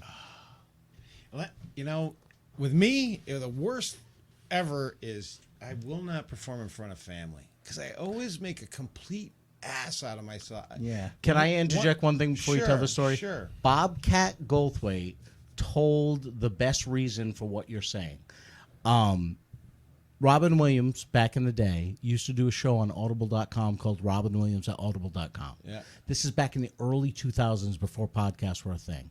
And he had Bobcat on. And Bobcat said, family are the worst people to have in the audience because they know how to push your buttons because they installed the buttons. Oh, they installed them, man. And they. So what you're saying is so true. So I did this show. It was a New Year's Eve show, and it was up in Maine. And I don't like to perform up in Maine because it's just a whole different vibe up there. And there's nothing against the audiences up there. It's just me, right? So my whole family's up there now. And so I have this New Year's Eve show, and I'm headlining the show. And everybody finds out about it. So I got like all these people showing up for the show. And I get there and it's set up good. Everything's good. I'm feeling pretty confident, but I notice the crowd's like really hammered. And sure enough, the feature act, who's a local Maine guy, killing. Yeah. And he's a good comic. Yeah. So I was happy for him. I'm like, you know what? Good, man. Good for him, Good. right. That's good for him and good for me, too, because like the best show. And he's crushing, and he's doing great. Well, half the crowd was his friends. So he leaves, and half the crowd leaves, and the other half's drunk. And as soon as they got on stage, they fucking hated me. Like from the second I got on the stage, like, hey, everybody, how you doing? It's like, oh, fuck you! I want to go home. And they're drunk, and they're Right. getting drunker, and they're starting to heckle. And my whole family's there, and they're like, I can see why you go to Boston and do comedy. Because you're certainly not. Right, you're not main material. No, you're no Bob Marley. You're no Bob Marley. Yes. Everyone in Maine saying the Oh, same yeah, thing. exactly, You of walk- course. I tell anybody I'm a That's comic why in Bob Maine, has it's the like, kiosk is it Bob in the Marley? mall. That's right. Do you know Bob Marley? Yeah, you do know Bob Marley. He's the fucking Johnny Carson up there. I man. fucking Oh, yeah. love Owns Bob. it. He's an awesome guy, too. Yeah. I went- and you know what? Rest in peace to his mom because his Yeah. mom just passed She away. just passed. Yeah. She was a sweetheart. Yeah. I went camping in Bar Harbor, and I go to I think it was Shaw's to buy groceries. Did you go up to camp? Yeah, we went up to camp in Bar Harbor, and we're checking out, and we're in the checkout lane, and in the checkout lane, there's Twix bars and Bob Marley Yeah. CDs. Oh yeah, And at he every does- and he does Cumbies have a kiosk at the mall. at the mall. His mom Yeah. used to work it. yeah. That's It's- why. That's when I met his mom. I'm like, this guy is a god in me. yeah. No, he's a really smart guy too, and Yes. he's a marketer. He's a great comic. You can go on and on and on about Bob Marley. You know, Yeah. he's Well, unbelievable. and we've But he talked owns about that it. state. He owns that state. Yeah. Absolutely. So- And he earned it. Of course Absolutely. he Earned did. it. Of Absolutely course earned he it. did in every way. But you know, it's funny because I'm jealous of the fact that like he got so much support from the Comedy Connection in Maine. Like they supported him and Yeah. George Ham and Justin McKinney and those Yeah. Maine comics. And I wished that in Rhode Island they did the same thing to the Rhode Island comics because they could have made us as big as Bob is. Right. You know what I mean? Because You can represent your local, like, you know. your local talent, Yeah. exactly. You know, and Right. and that just didn't happen down here. Like, Right. think about it. You played the Comedy Connection in Maine. Yeah. You walked in. Bob Marley's great dad room, was by the way. behind the fucking counter selling tickets, and every one of Bob and George Ham's CDs were there. It's the same thing in Connecticut. There's Yeah. no Connecticut clubs that really promote the Connecticut comics. Right, so right. Yeah, It's the same Connecticut's an thing. interesting state to do comedy. It's in. not interesting. No, I did a show. Yeah. I live show- in Connecticut. It's not an interesting. Well, here's the state for deal. comedy. So I was traumatized. You talk about bad gigs. I've been traumatized by performing in front of family in Maine. I won't even do Maine. I won't. I just won't. Not because of anything to do with Maine, other than the fact because of your family. my family will fucking show up and make me an asshole. And my asshole brother will show up and go, "I see. I told you. The guy I told couldn't you, deli- you he shoulda couldn't used my jokes he from couldn't 40 deliver years a ago." Fucking joke." He's not doing my shit. That's Yeah. why he's bombing right now. Exactly. Yeah. I had better material. So I do a lot of veteran stuff, and that's my niche Right. now. So that's Yeah. mostly what I'm doing now. It's veteran stuff. Veteran stuff, Yep. raising money for vets. And I Yep. did this really awesome charity down in Connecticut. It was in New Haven, and it was for Homes for the Brave, and they were awesome. I don't know if you've affiliated with them or ever had a chance. They're unbelievable, and it was a fantastic show. It was great. I had a great time, but I was scared to death going to Connecticut because I've never done well in Connecticut. I know that Really? sounds Yeah, they're stupid, weird crowds. But I know Yeah. that sounds stupid, right? But to me, Connecticut was always like a casino crowd. Yeah. It is. Yeah. It is. Like you walk into a room. I did a show in front of a bunch of state troopers in Connecticut, and they fucking hated me for the first time I walked on stage too. Like as soon as I walked on, I'm like, thank God I don't have any warrants because I know. Yeah, because you know they're looking it up. They were literally sitting there Right. like, check this asshole out, man. Let's go look at his car. They were running you while you were on Oh stage. my God, yeah. But I've never had good luck there. But I went and did that show, and I was like, okay, it changed my mind. I'm like, I'm totally into it. I live in Connecticut, and I only had one place in Connecticut that I regularly did well at, and that was City Seam in Hartford. Before it shut down for a while. Yeah. It's now reopened, but it's different than it was before. I was there for a weekend, and I did not do well. Yeah, really. I always did well I at always that did club, well there. but I never did well really a lot of other places. But that doesn't make sense. No, Mitch, right. I book fundraisers in Connecticut, and I didn't do well at fundraisers I booked. Really? Yeah, It's they're just a weird It's state. A weird crowd. It's a Yeah. weird state. Though That's funny. sometimes we do okay because I had Ace and a friend and Mike Murray, the deaf comic, and we did the International Association of Basketball Officials. We had a blast. And we had a What blast fucking of a great show. Yeah, last we had year. their annual convention, Yep. and we went down to Trumbull, Connecticut, and we did their convention, and they were phenomenal. Yeah. They were so much fun. So you never know. You just show up and you hope for the best. And It's good to it know is that what you it do a is. lot for veterans because my brother too. is Yeah. an ex-Marine and there you he go. does a never an ex-Marine. fundraiser. Once a Marino is a Marine. Semper Fi, motherfucker. Fi, That's motherfucker. right. They do a fundraiser every They year. We do a fundraiser every year for his Marine unit because it was the 125th Infantry out of New England from the Gulf War. Oh, okay. And they do a fundraiser for scholarships for families and stuff. So now that I know that you do that, call me, man, dude. I'd I would absolutely love to And have I do you a lot of on that material show. on the military stuff. That's too, so. awesome. We had George Ham on, George- who, by the way, George Marine, actually yeah. George actually put Did he message? yeah, he put a message. Hold on, I'm looking for it. If I Terry can find it. McEnany, our buddy. Yeah, Bobby Brajol. Bobby Bergeron. But George Ham said to say hi. He said I he love loves George you. Ham. Yeah. And Great guy. he's another guy Great that I'd guy. love to get US back Marine. out. Yeah, Yes. US Marine, And exactly. he had a great story about the Pearl Harbor, visiting Pearl Harbor. He's a funny man. Oh, So I haven't seen he's him in a another long one of those time. naturally funny guys. We had him know? on the podcast. He was fantastic. I was Yeah. out, Fantastic. I was out and I picked up because he was out in L.A. and they did a documentary with him and he was doing his audition for Jamie at the factory. Oh, the Comedy Factory. I mean, the Laugh Factory. Yeah. Jamie And he goes Masita. in, yeah, and they taped his set and he crushes. I mean, he's hilarious. Yeah. Right. So he crushes, and then Jamie's like never calls him. Right. So he says to go ahead and call, and it's in the video. So he calls, and Jamie never calls him back or whatever. So I found the DVD with him on it. And Really? I gave it to him, and so it was. So you were able to get it for George? Yeah. Oh, that's yeah. awesome. Well, I remember seeing him like I gotta Such get an this for awesome George. guy. I- Yeah, I- he actually said, great show tonight, guys. Please pass along my best to Mitch. Have a great holiday He's the weekend man. too, guys. Hopefully I Yeah, get a chance awesome to see guy. him. He is. Yeah. Yeah. I said to him, I said, listen, you're a Marine. My brother's a Marine. I'd love to get you should on do this it. show. Let's do the show. I'd love to get you and him Yeah, on that show. a lot That'd of be fun, actually. fantastic. We'll drive down together. Yeah, absolutely. I That'd volunteered to be awesome. on the show because I was a Boy Scout, should but it go. didn't. Yeah, well, it didn't. I'm a wasn't Boy the same Scout thing. leader, so I outrank you. But anyway. Didn't count the same thing. But anyway, Mitch, you know what? This was so much fun having you on, man. Dude, that was I mean, awesome. it's been way too long. It's been awesome. I definitely want to do a show with you. We got to do it. Definitely, we got to We'll put work it something out. together. We'll We'll figure it figure out. something out. I got to get you on a show. What can we promote for you as far as like website, social media, anything like that? So what not to do in comedy? I have no social media. You know It's what? his new book. You should produce. You should write make a book. Yeah, no, what not to do. What in not comedy. to do in comedy by How Mitch to, Stinson. how to fail a Don't comedy by listen to Mitch this Stinson. asshole. He's 60 and he's a nobody. I'm at the comedy scene in Patriot Place next weekend, Awesome. the 9th, and then I'm at Nick's in November, and you're Oh, just good. gonna have to fucking stumble into the show. No, That's and- awesome. I don't.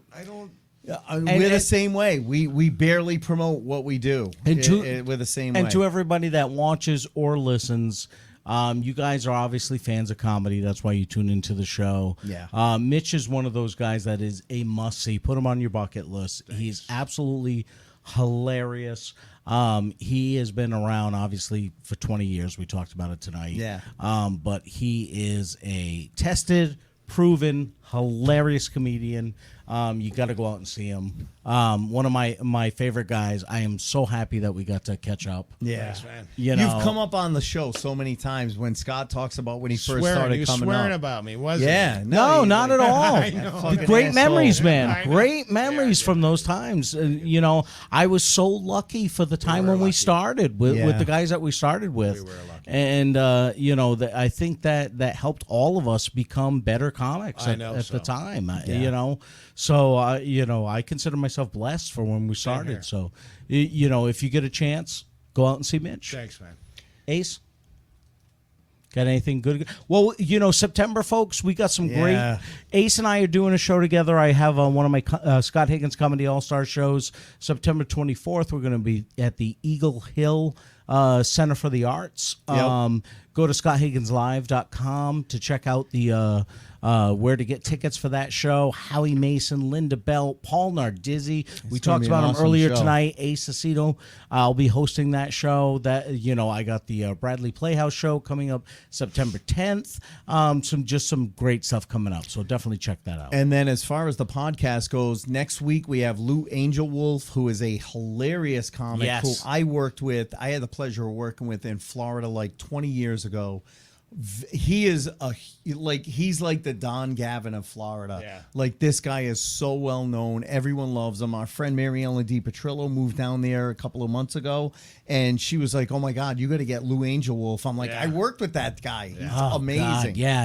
And September's going to be great. And then Awesome guy. Then October, Ace is going to be solo for a month. Let me get no. Then we've got the mixtape guys, which is a friends of our podcast. Yeah, we promoted them, and I've we're- been listening to their podcast. They are so fucking funny. Those guys are They hilarious. do all kinds of stuff about like the 80s and 90s. That's why it's called the mixtape podcast, because they'll do an episode of like 90s. They just did one 80s rap. Then they did one of 90s metal. And it's I can't wait so to do that good. podcast Yeah, with it's them. going to be so fun. So we're going to have a crossover episode with those guys. Then we've got Wendy Liebman. Wendy Liebman nice. coming on, Nice. who is Yes. one of the Boston like pioneers. Like, Yes. she was one of the first people on Comedy Central. She's amazing. I was so excited to get her on. And then rounding out the end of September, That's when I'm going to be sick. yeah, we've got Jimmy Cash, who is blown up all Oh over. yeah, he's a great kid too. Hilarious We- Very comic. funny. We And got to we've- work with him coming out of COVID, and he has just blown up since then. And the thing is, we've talked about people who have blown up on like TikTok and stuff, but that don't have any content.